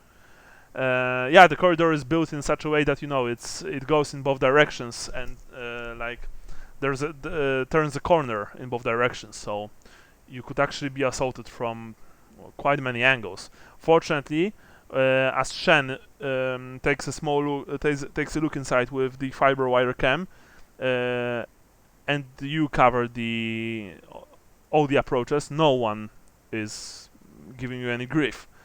Shen, the fiber wire cam is connected to this small like tablet device. You take a look inside. It's not a hand grenade. It's a Claymore anti-personnel mine. Standing with the sign "Front towards enemy" proudly in the front. You're not a military man, but you know that if this thing would go off, it would essentially disintegrate all of you. Not just kill you. You would probably be in very small pieces all around the corridor. Yeah, and leaving 2 boots again. Clearly you see that someone very well versed in booby traps, military booby traps, put this here, and he made it very spitefully. He made it, essentially with the door half open, well, not half open, slightly open, so that people would not hesitate to just open the door. You see Lucy Wong laying on the ground right next to her table, her throat open from ear to ear. And you also see that the window, the large living room window that was closed when you've entered, is open, and there's what looks like a rope tied to the radiator below the parapet. Well, guys, don't know. Roll for sanity, of course, because yeah, you see a dead body. Dang. Only one. Only one. Yeah, one. And I tell the guys that, guys, we were too late, and the door is way too booby-trapped. It's a claymore. Allisson, On when the he other side tells of you the that there's store. a claymore, you essentially go white. They So still need to be we in should there. all back up very slowly and walk away from here and go away to the gas station, I think. We've been tricked. And she's dead. Mr. They need to be Dorito in there. Man. There. Can't trap the door and leave through the door, so they still need to be in there, right? No, there was an open window. They have snuck out. Crap, I run down. Maybe there's a chance of catching them. I run down and just to cover the exit where the rope comes down. Okay. When you come down, you suddenly hear "Freeze! Police!" and you see that a pair of cops runs inside the main reception hall, aiming their Glocks at you. Drop the weapon or we'll shoot! I am New York Police. I have my badge on my chest. I Oh, wanna see sorry, your sir. Identification. We've received we've received a call about 3 armed intruders here. Okay. Crap. Did you see anybody else when you ran in? Was there anybody running off? No, sir. We came from the main street. There was no suspicious activity there. What happened here, Alright, sir? crap. You need to secure. There's a homicide scene on the 3rd floor. Is You need a it bomb- another attack by the women? No, but you need a bomb squad. You cannot enter. You guys need to go up, secure the door to apartment number 251. 251. 51. There you go. Do not enter. Do not open the door. It's trapped. You need a bomb squad. In that case, we and need to tell them- evacuate the whole building, sir. All right, you. He Go points ahead, to the do girl. that. Tell everyone here. Call everyone here. Tell them to evacuate immediately, sir. I will also need you outside. We need to talk. All right, we move out. Yeah. You suddenly, guys, Allisson and Wei, because I presume that you've remained upstairs, or did you come down with Juan? Yeah, I joined downstairs. Oh, so you're all downstairs, yes? Yeah. Okay. Yeah. So in that case, the girl just activated the fire alarm, and she and the staff of the apartment just began to walk from apartment to apartment and making sure that every person leaves their places of or leaves their apartments. You walk out with the cops. They ask you questions, Juan. They ask. And when you walk out with the cops, they also look at Allisson. And because I presume that you and Wei, you've showed them their badges, of course, your badges. Oh, we don't make a show of it. They were just hanging there. Yeah, well, I mean, but they do need to know who you are, from which precinct you are, stuff like that. Exactly. I think we can just actually just wave Allison away so that she goes back to the car or something. She's not involved. Okay, well, yeah, sure. Allisson, if that is your wish, sure. So in that case, they're not stopping you, and there are so many people coming outside from the apartment that they would stop you to question you, but since you are leaving, since there are so many people, they don't even see you walking, to the back alley towards the car. Or actually, not the back alley, just towards your car, because you've parked at the main street. It was like 15 minutes for Wei and Juan to actually, just finish answering questions, speaking over the phone with a few higher ups. Of course, the bomb disposal, the EOD squad, has been sent, as well as special tactics units. That said, you guys are free, but you've learned that you will need to make a report later about this situation. Which we will. Yeah. So, Allisson, you've waited like 15 minutes for the guys to return. Yeah. Eventually, they did. Well, I look at them like, come on, tell me. Oh, well, we were just debriefed. We didn't say much. Yeah, they asked question about the bomb and We were there, Over and here. stuff like that. All right, Try to keep it to a minimum. good. Let's keep going. All right. I get in the car, driver's seat naturally. Where do we go? We go towards the next crime scene, and Right. we need to call the ones at the Istanbul Archaeology Museum. yeah. Alright. The curator, Çelebi Hasbi. I'm driving. All right. So, if are you calling from inside the car, or are you going to call later? I'm calling from the car. All right. You call Hasbi from inside the car. Yes. Of course, you know. You will probably. Oh, I mean, it's your like company phone, because I don't think that you're calling the man from your Delta Green. No. No, yeah. So it's your company phone. You realize that it will probably they will deduce it from your pay. You are calling it overseas to Turkey, so yeah. Yeah, that's fine. You wait quite some time, and suddenly you hear a voice speaking in Turkish, asking about something. I don't think you know Turkish, so you don't know what the voice is talking about. No, is it like a recorded voice, No, or is it someone actually answering? It's a male voice, not recorded. Okay, then I say, hello, my name is Allisson, and I'm sorry I cannot speak Turkish, but do you know English? Yes, I know. Hello. Hello, I'm searching for... I want to talk to Celebi Hasbi. Curator Çelebi Hasbi. Yes, he is available, but he is a very old man. He's not. He can't hear very well. So please, be gentle when speaking with him. Yes. Absolutely. Thank you. I will now push your call forward.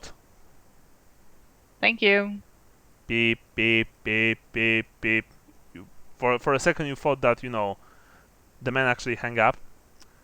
But fortunately, after essentially less than 10 seconds, you hear someone very old asking about something in Turkish. Hello, Celebi. Do you know English? Oh, who's this? Yes, I know English. And it's Çelebi, not Celebi. I'm Çelebi Hasbi, curator of the Istanbul Archaeological Museum. Hello, Celebi. Yes, I am Çelebi Hasbi, This is some kind of Yoda dude. curator of the Istanbul Archaeological Museum. Yes, I've got to know that you're the right person to talk to about 8 spinning stone discs. Fisks? What fisks? I am Çelebi Hasbi, curator at the Istanbul Archaeological Museum. Nice to meet you.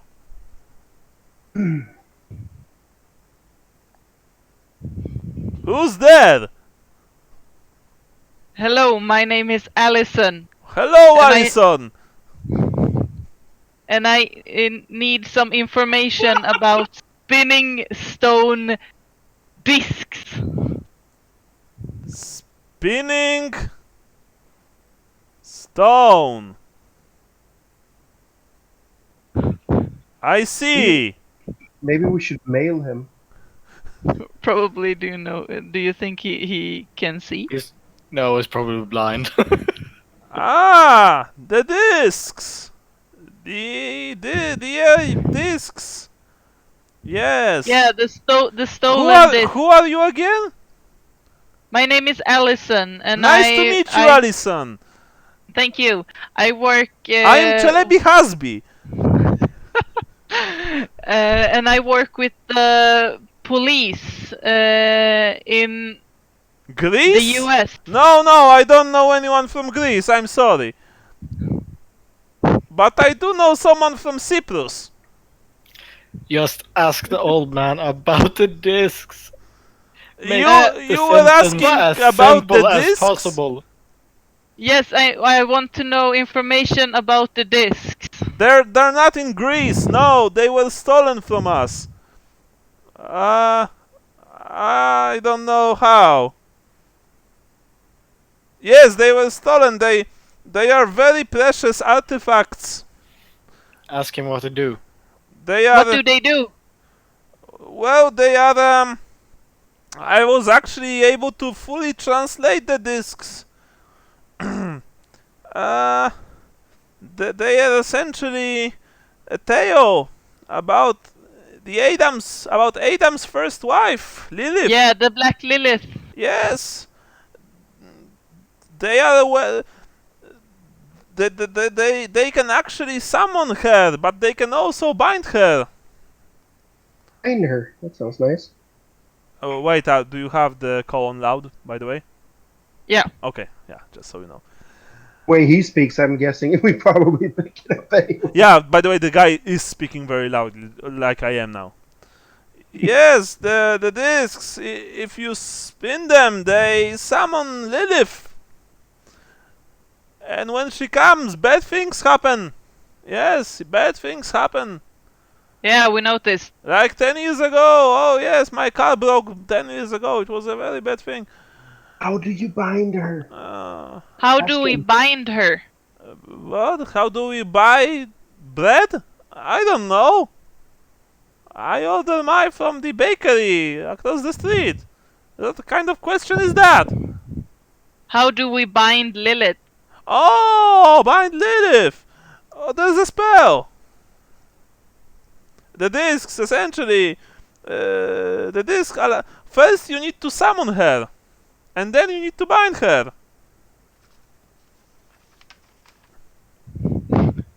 Okay, so Do how you know we Dr. Rasmussen? Rasmussen? No.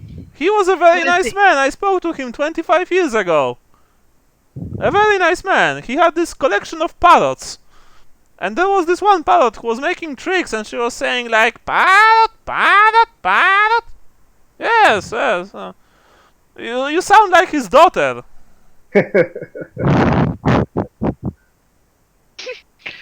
So how do we bind Lilith? Oh. How do we call her to us, and how do we bind her? What was I talking about? Oh, the Spell. parrots. Spell. No, wait, the Lilith. I mean Lilith. I will tell you, dear. Well, first of all, you need a female to sing. Yeah. To sing a lullaby to her. Okay, so I need to sing. Oh yes, because you're a woman. Forgot about that.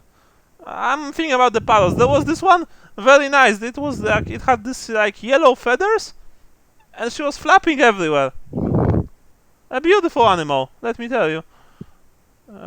You sure you don't know Dr. Rasmussen?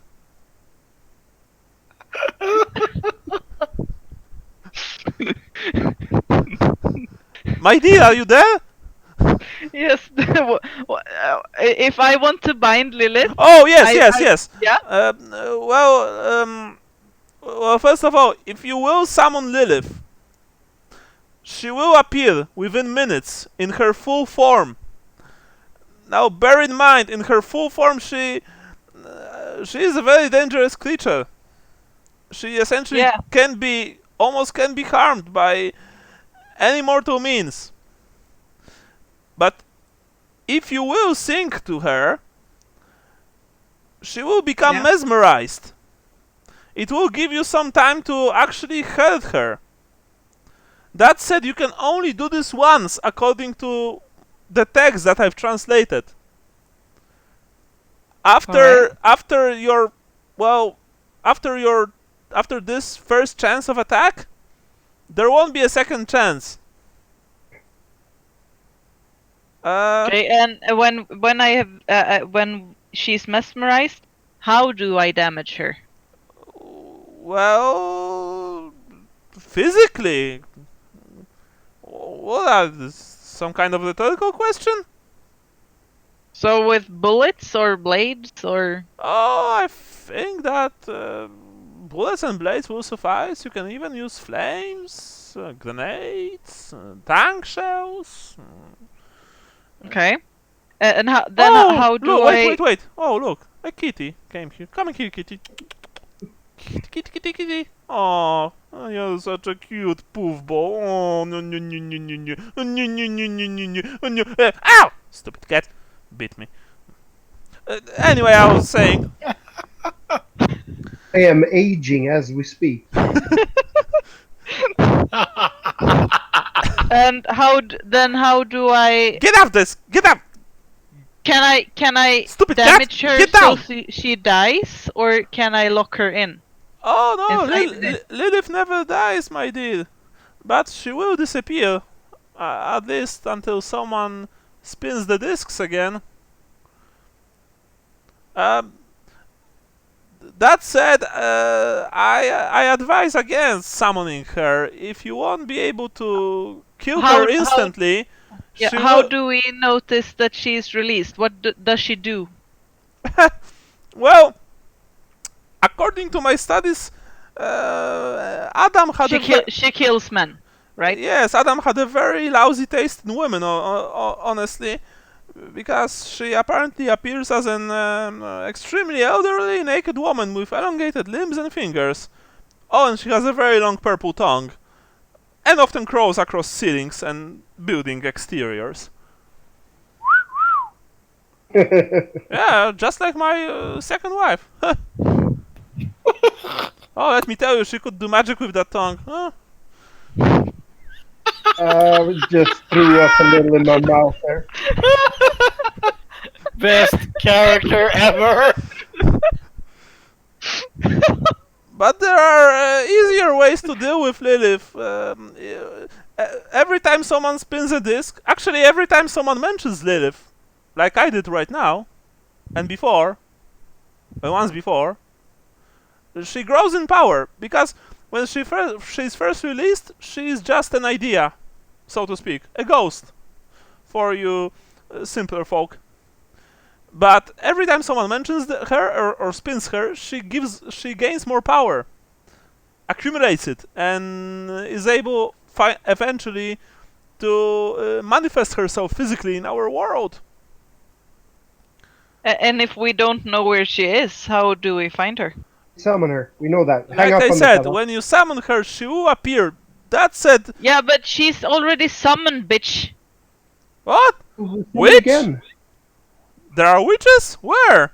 If we spin them again, she'll come. Hang up on the old guy. He's mentioning her. She's growing in power. No, you forgot about one thing. Okay, shit. Lilith, she actually hates men. Like a true feminist that she is. Yes.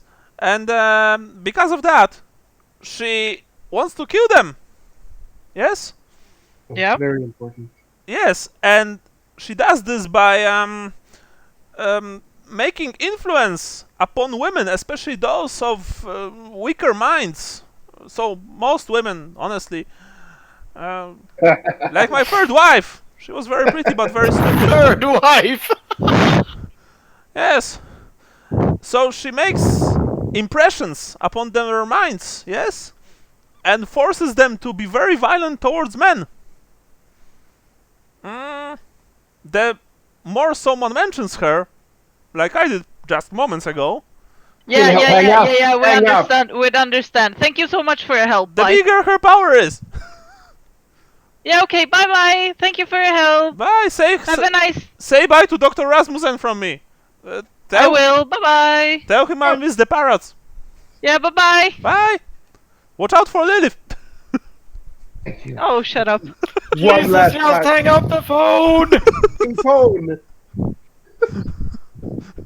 Yes, well. All right.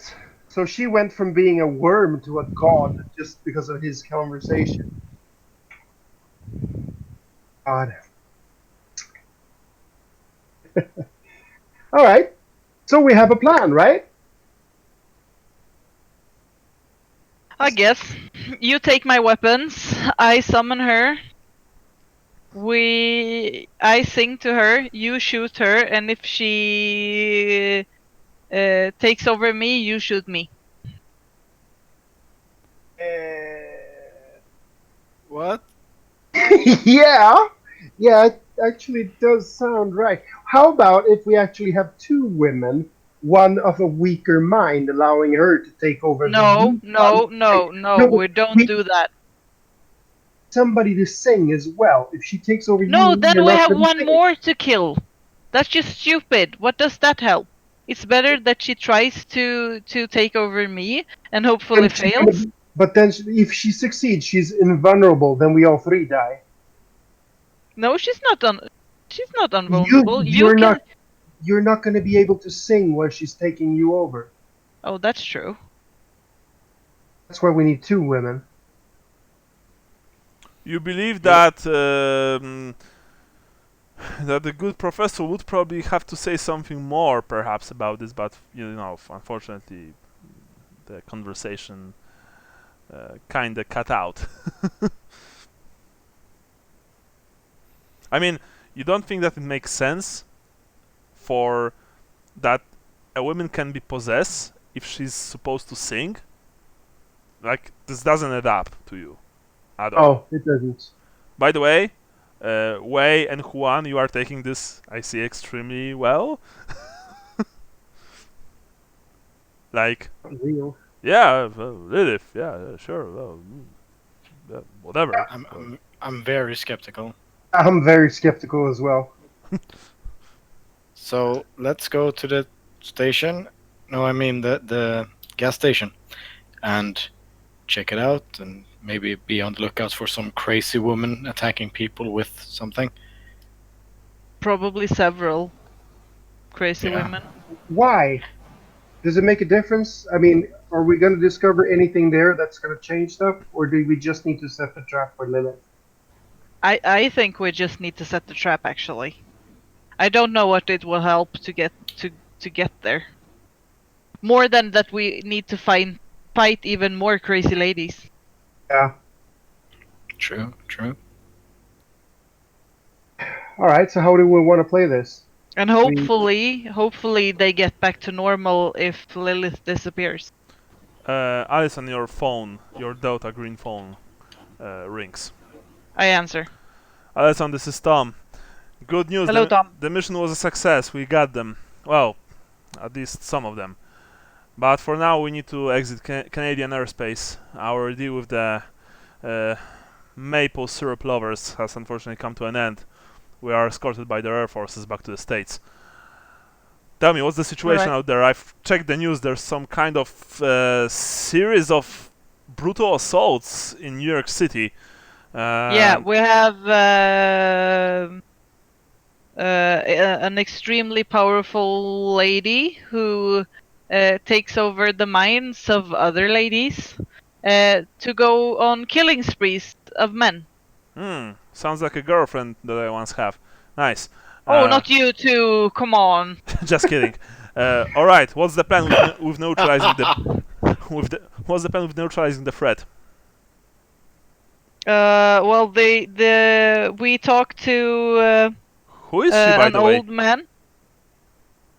Like, Huh? the woman. Who is she? The lady that you spoke about. Oh, we don't want to say her name. That's not the good thing. Nope. The first wife of Adam. Oh, Yeah, yeah. Oh, oh, Yeah. oh! Now that's nasty. Yeah, I know that one. She who will not be spoken.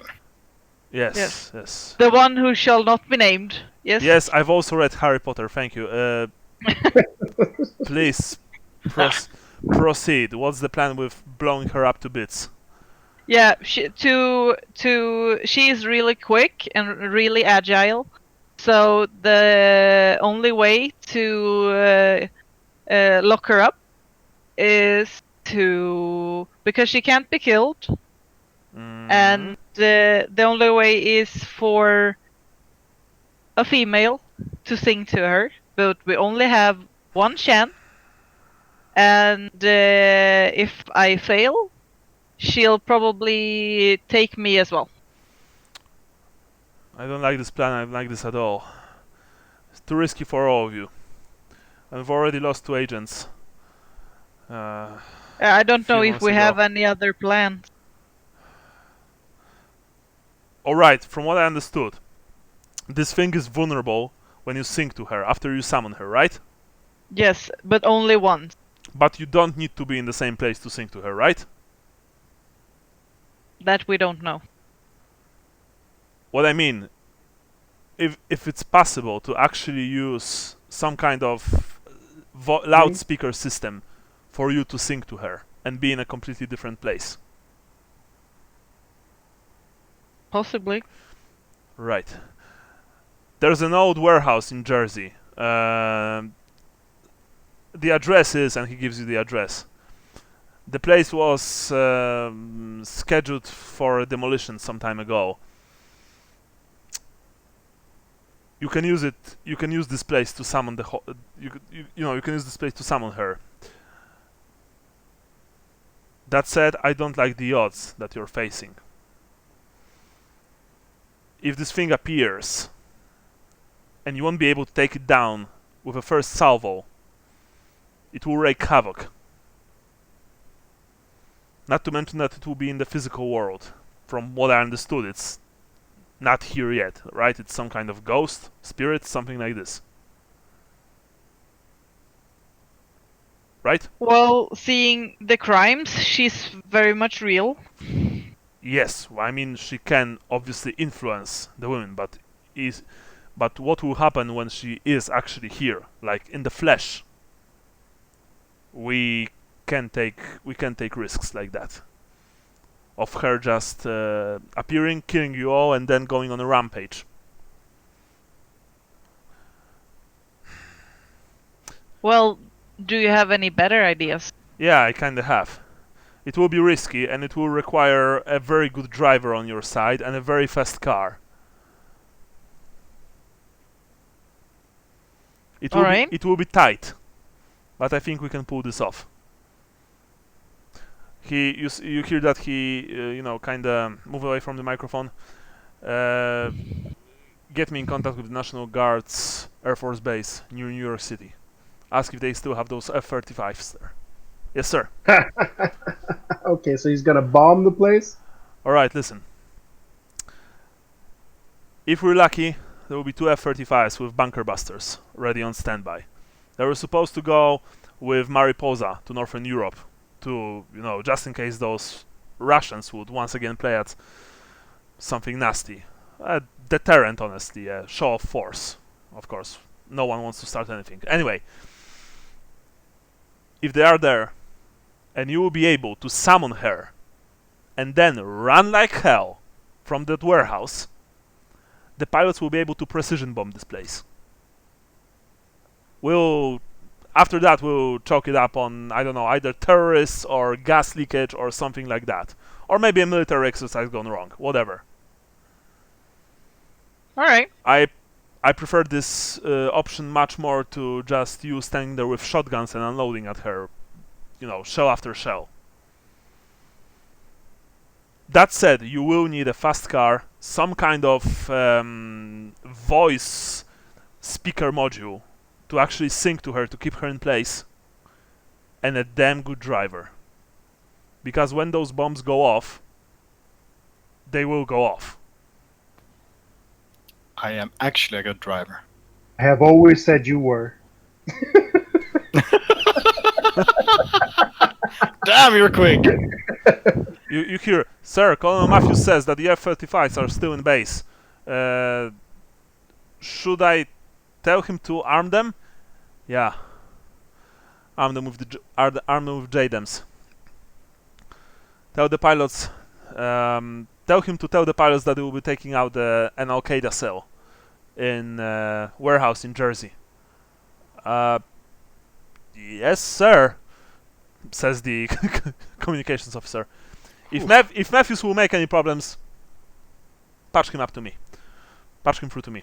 All right, you have the address. Go there. Make a recon sweep. Make sure that there are no innocents in the vicinity. If there are, I don't care how, make them leave. This will be a precision bombing. Emphasis on precision. No casualties, no civilian casualties, minimal collateral damage. Unless, Allisson, you have a better idea. In that case, I'm open to suggestions. I don't. We go for that plan. Alright. Fuck. I'll need to speak with Matthews. He's already making some, yeah, he's, yes, I know. I'll speak with him in a second. Tell him to stand by. Air Force bastards. Well, actually, National Guard Air Force bastards, you know what I mean. Right, I'll call you back. Tom out. Beep, beep, beep. Anybody else think that's a bad idea? Well, Yeah, I we was- need a backup. but I was kind of going for the shotguns, or maybe rigging some explosives or something. I'm thinking if we cannot keep her in the warehouse, what do we do then? What if not speakers work? He What said if someone needs to sing to her directly? Yeah. Because we have to understand that this is an old demon kinda, and it was no speakers back then. I don't think it will work. I think the speakers would work because it's the words are the spell. like the like pers- like not, in not Evil the Dead. person. Oh. It's getting But- a little freaked out here. but the thing is, Allisson, your phone goes off. Your normal phone this time. Yeah, I answer. Hello. Is this the lady with the parrots? Yes, it's it's Celebi me. Hasby. Hello, Celebi. It's Celebi. Anyway, you've broken off before I was able to tell you that there is another way to potentially stop my third wife, or was it the second wife? I don't really remember. Tell me. It's actually very easy. You simply need to divert all attention away from her. I'll never mention her again. Because I see what's happening. I read news. I see CNN right now even. New York City attacks. Yes, they really look like her. Huh? And they never believe me when I say that she's real. Yes, so anyway, dear, if you want the first wife of Adam to just disappear, you need to stop talking about her and make others stop talking about her. Yes. I just thought that I'm going to tell you this. Okay, really nice. Thank you. Oh, the cat came back. I need to take care of the cat. Anyway, give me a call after you deal with the Lady, yeah. lady problem. Take care. Bye. Bye.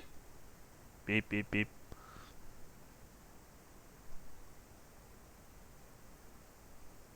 Okay. but how do we make people talk about her when Yeah, I We don't thought know. about that. He said there is an easier way. Yeah, with social media, a very easy But way. who knows about this? Who knows about her? It's just us now. Simmons, maybe, or Mm, the you guy know, in Delta Green. you know that Shelby also. You don't know the name of the organization. Thank you. You know that Shelby also meant, generally her actions. Not only her, but her actions as well. At least that's what you got from what he was saying. That to stop her, to make her disappear, people just need to stop like caring and thinking and talking about what she's doing, what she's forcing those women to do. Because this gives her power. And a way to make people stop talk about it is to actually bomb the place. They would talk about the bombings. But I mean, if she can possess women still, and if she can do that more times, they're gonna be talking about that. As long as she's doing that, they're gonna be talking about it, right? Well, Yeah, that's what I thought. How many times can she do that? I'm so confused right now. I'm just feeling that this is like on the somewhere between waking nightmare and dream. Yeah. And I'm not even sure that I buy into all of this stuff. This is so effing weird.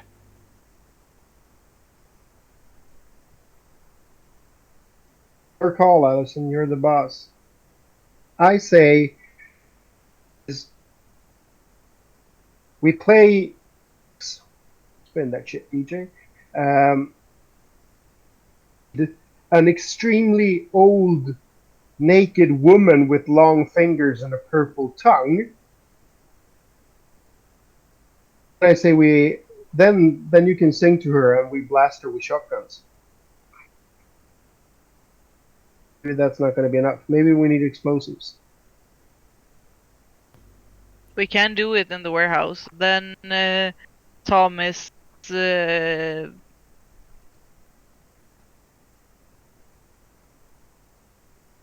standing for all the explosives.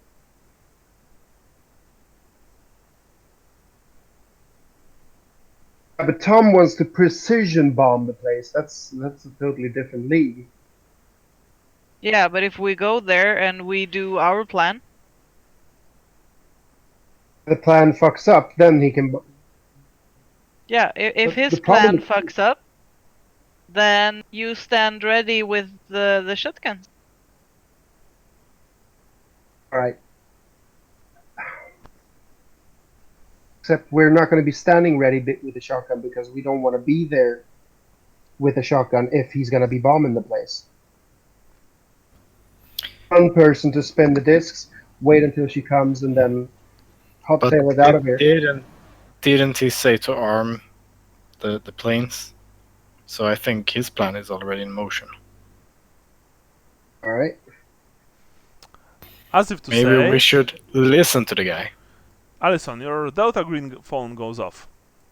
Yeah, I answered. Allisson, good news. The F-35s are already being armed. They are ready to go in about 10 minutes from now.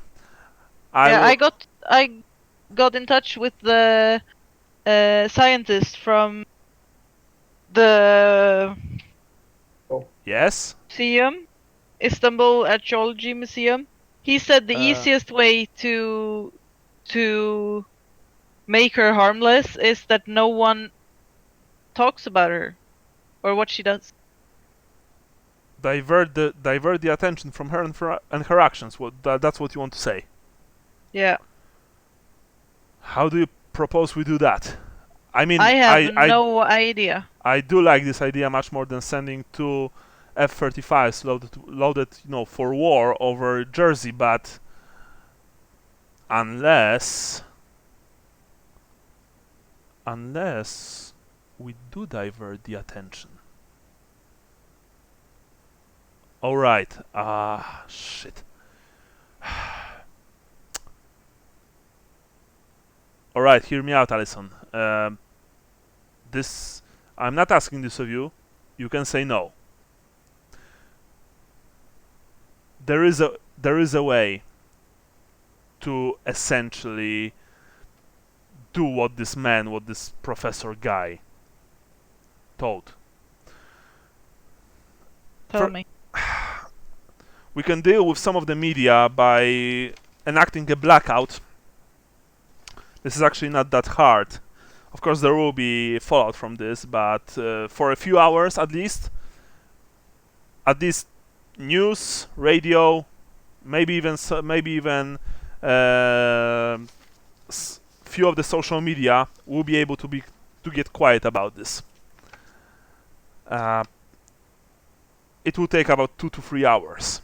That said, people will still be talking about all those horrible attacks on the streets,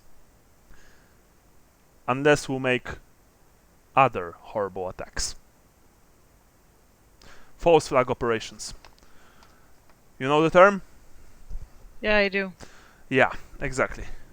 Detonate few bombs here and there. Blame it on Hajis. Hell, blame it on Black Lives Matter for all I care. Of course, minimize civilian casualties actually to 0. It will be possible. We just need to blow a couple of empty buildings and trash cans, and then send a message from our dear sponsors from the Middle East that they are actually behind this. People will start talking about this. They will stop talking about women killing men in a rather gruesome fashion. Boom. The lady will lose her power. Hopefully. That said, it will mean that you and your men will need to get dirty. You will need to essentially play terrorists for a day or two. And you will need to play them very well. This is one of our 3 options. The first one is that you summon the bitch and blast her with heavy weaponry. I can give you access to some heavier ordnance that we have stashed in New York City and around it. Second option, fighter jets. They can be in the air in now less than 5 minutes.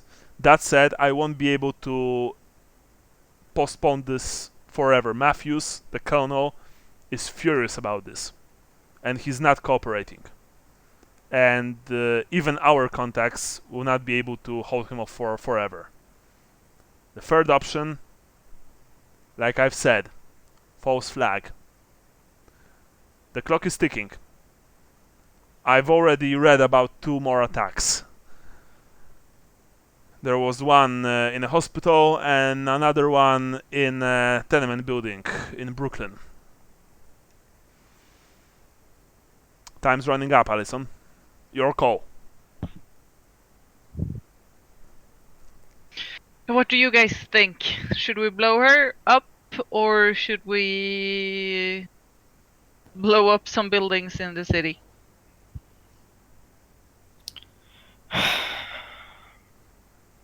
You have to do more I than think- that. I think it's your call. Not only blow up buildings, but also make, phone calls, mails about poisoning water supplies, sabotaging hospital life support systems, maybe threaten an orphanage or 2. I mean it. Do the most horrible, fucked up things that you can possibly imagine, or at least talk about this to the others. Make their attention go from these attacks to other possible threats. And I think we should play terrorists. Or become terrorists even. Of course, in case of you getting caught up by the law enforcement, you know that we won't be able to help you in any way. You will be burned. No cavalry will be coming. We won't get you out. The best that we'll be able to do is that before they send you to Guantanamo, we'll maybe slip you a cyanide pill or 2. I want you men to understand this before you make your decision. Sir, Colonel Matthews on the line. He's kinda angry. Give me a minute. Tell him to wait for a minute. Tell him that there is interference over US-Canada border. Yes, sir. So, I need your answer now. Juan, what do you think? Should we act terrorist or should we? Bomb the place. Bomb the place? Acting terrorist is just wrong. It's just wrong. So we should Really bomb the don't. place. That's I won't go to Guantanamo. No effing way. that's a bad suggestion, bombing the place, but it's better than being terrorist. I can tell you that. I'm for Yeah, the luring her. I'm also voting for blowing the place up. Actually, I cannot defend scaring that many people. Well, the fallout from this will be huge for the whole country. Say we lure her into the warehouse and just shoot her down and blow her up, like throw grenades, rig explosives, stuff like that. Do you know when she will appear? Where exactly? When Here, we call her.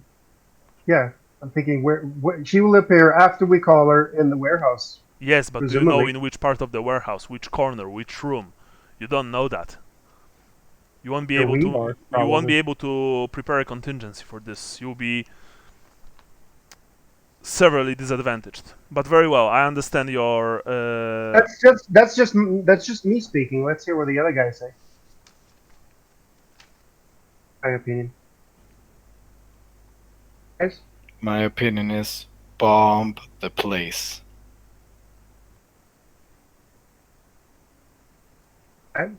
So it comes down to Allisson, I guess. Yeah, let's bomb the place. Very well. All right, Allisson, I will after you've secured the warehouse, the bomb site, make sure that there are no people around, that there will be no casualties. I will patch you through to the pilots. Yeah. Could you ask him what we should do with the stones? We still need them to call her, don't we? You will secure the stones. Make sure that they are intact. But hey, the explosion is not gonna work because she's unkillable. We need to lock her up, not kill her. She was killable when she was mesmerized. That's what you said, Allisson. That when you sink to her, she'll be vulnerable.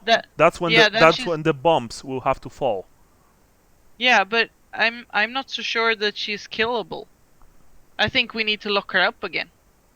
Look, whatever will remain of her after those Jadens will drop, we'll worry about that. I think that's what he meant actually by locking her up, is destroying. I don't think this will kill her. I just think this will actually bind her and like send her back to wherever she came from. Mr. Distress, most of things like her are unkillable. Let me put it completely 100% clearly. You can kill them, you can at the very least slow them down, or send them to their, I don't know, parent dimension, place where they came from. Sometimes that is possible. In this case, we can only hope that the bombs will work. I need to speak with Colonel. Allisson, I'll get back to you. Recon that site, make sure that everything will be prepared for the bombings. The F-35s will be in the air in less than a minute from now. They do have limited amount of fuel, so you will need to act quickly. I suggest stopping at the nearest convenience store and just, buy microphone, buy a few speakers, use your phones to transmit the sound. Whatever. Tom out. Bye. All right, I drive towards the warehouse, and if there's like a electronics store or something like that on the way, I stop by that. Yeah, there is. No problemo. Radio Shack, here we go. You have radio on, I presume. Listen to music or not? The news. The news, yeah.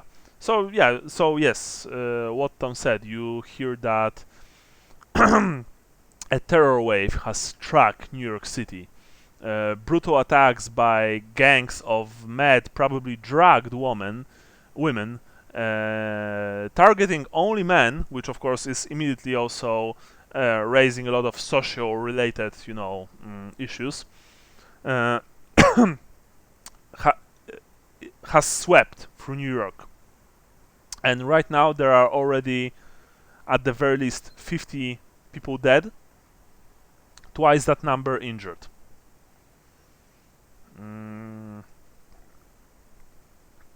The police is on high alert, and there's even a talk about summoning additional police units from New Jersey and from other nearby towns in the state.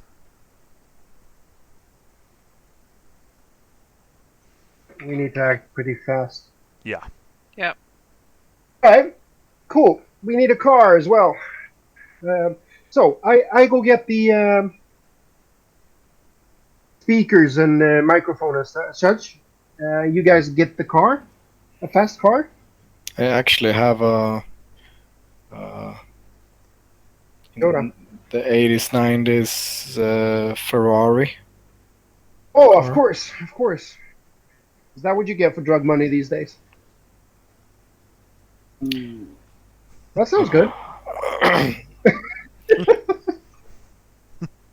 And he shakes off the comment and ignores it. Do you want my car or not? Well, you were going to be the guy driving, right? Yeah. Because All I right, think so- I'm the best driver here, right? I was going to argue with that. Good. All right. So we pick up the speakers first, and then we go pick up the car. Yes. Let's go. Yeah, you've quickly bought the speakers at the nearest, electronics store. Speakers, some, a microphone. These things were really cheap. They are also, of really average quality, so to speak. But if it's gonna work, it's gonna work. Yeah. Then you grab Shen's car? Yeah. Okay, so Shen's car was actually near the Uptown Ladies Lounge where he left it because he drove it there. Yes. Is Ferrari big enough for 3 people? Two. Yeah, so It's no problem. I'm gonna drive my car there. okay. Set it up and everything. Okay. Allisson, meanwhile, you've received another call from Tom. Yep. You hear that he's pissed off. Fucking Matthews. All right, look, we still have a bird in the air, but only one. He blocked the other one, so we only have one chance at this. No 2 bombs. If something goes wrong, the pilot misses, or something else, this whole thing's foobar. Alright, Allisson, I'm patching you through. You hear that, something like changed in the connection. This is Captain Luca. Miss Steele. I've heard that we have some terrorists to blow up. Yeah, that's correct. We have some terrorists to blow up in the warehouse. We're on our way there. I copy that, ma'am. I'm already in the air. I carry a single bunker buster.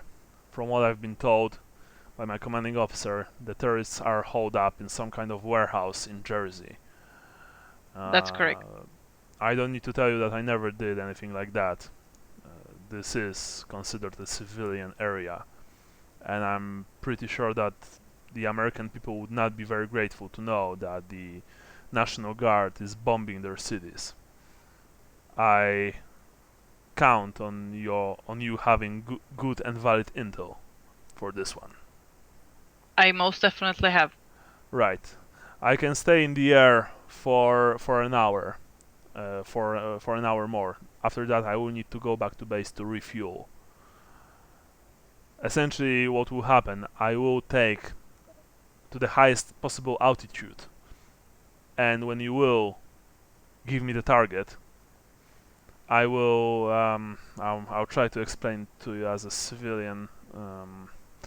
I'll essentially dive with my bird and drop the bomb at the last possible moment, and then get back up as soon as possible. The bomb will pierce the roof of the warehouse, bury itself in the concrete, and the ensuing explosion will create a sort of overpressure. Simply put, it will annihilate everything within a few hundred meters. That's why I'm asking you to make sure that there will be no civilians in the area. Those bombs were created to destroy bunkers in Middle East and Russia. Against civilian targets, they are devastating.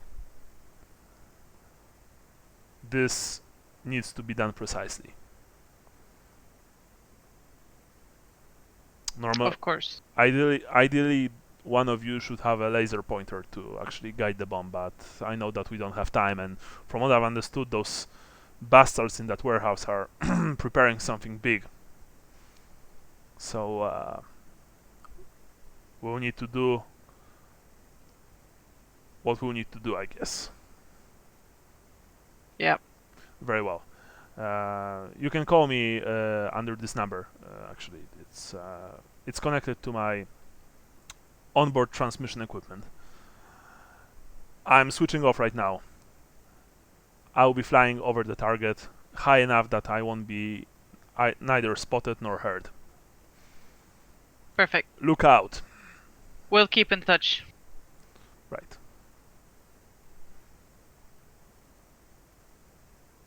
Yeah. So how should we do this? Oh, by the Yeah, way, you were speaking to him when you were you were driving towards Shen's car. No, you're not there yet. And how long does it take to get there? About from where you are, about 30 minutes. Oh well. To get Shen's car No, to get Shen's car and get there. and get there, and then we have 30 minutes to clear all the civilians out and summon her. Well, Yeah. According to the intel, there should be no civilians there. We still need to check. Of course, there might be bombs. You know. Can't we just bomb it? Do we need to check Yeah, we do. the Yeah, we do. intel? But the intel, they say they seem to be some kind of resourceful guys that just can tell airplanes to come and bomb U.S. city. Don't you think that the intel should be correct? I'm thinking we need to check anyway. It's the right thing to do. So, if Oh, Mr. Good Boy, the good things to do. Come on. if we go and Would get you like to die look, here? look, man, could you shut your noodle gapper there for a little second? We can, Mr. Dorito, please. if we pick up the Continue. car and lose the Asian continent of the group, we go back to the place. Stop my car. I will go around and check the area while you guys set up the speakers and prepare. Then we need to have you in the car prepared with the discs in the warehouse, right? Allisson and me in the second car outside within range for you to be able to sing. And you need to spin the discs. This Lilith thing needs to come. Allisson needs to sing. Needs to drop. Right? Walk out of town. Is that it? But if anything goes south, I'm out of there. Of course you are. Let's go then. You're Does driving. that sound like the plan? Yeah, sorry. Listen, does this sound like the plan you want?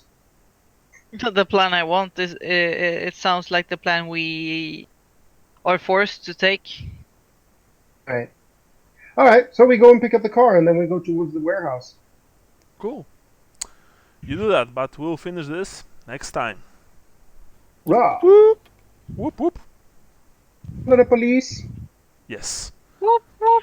It's Wow. the sound of the bombs. Boom, boom. Wow, that was Sound of the National Guard.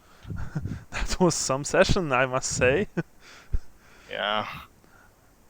Really cool. Yeah. It's This is yes, this is a very interesting scenario. I hope that you guys like it. yeah. Yeah, it's really interesting. It's very mysterious. It's really hard for me to play a leader role.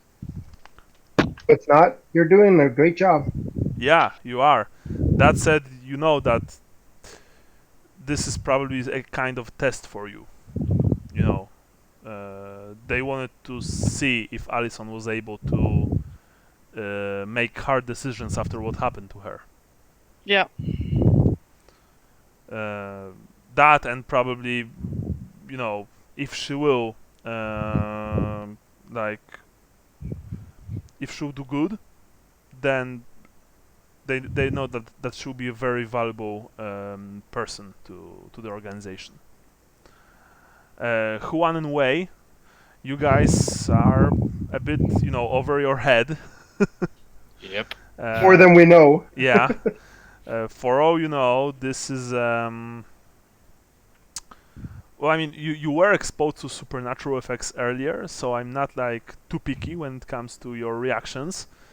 But you know, a few days ago you were just normal coppers, and now you are essentially making sure that a targeted airstrike against a creature in New Jersey will not result in any civilian deaths. That's a bit much for you to process.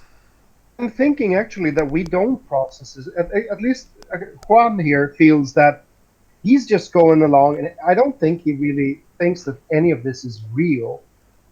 It's gonna smack him in the face afterwards. Yeah, it's like Yeah. currently you're probably running on adrenaline. I mean, Allisson, for you this is real because this is, you know, just another fucked up thing that you've been thrust into.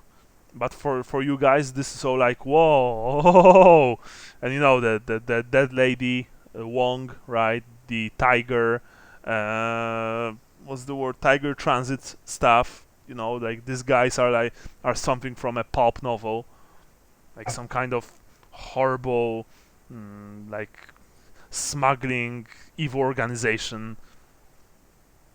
This is seriously a lot for all of you to process. But for Wei and Juan, probably a lot more to process than for Allisson. Very well. That said, for today we are ending our game. Thank you guys for playing. Next Thank time you. we shall see if the pilot won't miss. Oh. That would be rather unfortunate if he Oh. will.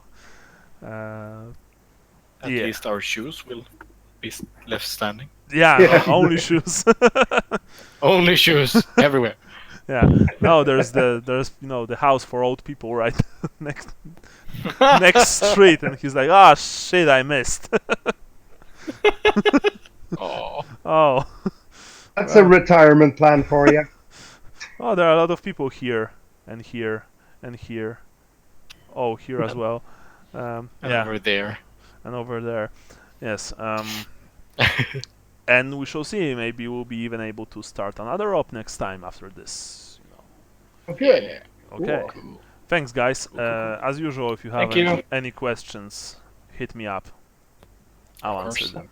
And I'll make a doodle today. Create a doodle today, of course. Thank you. Take Great care, to people. Very do. Bye. You too. Bye. Bye. Bye. Bye bye. Bye.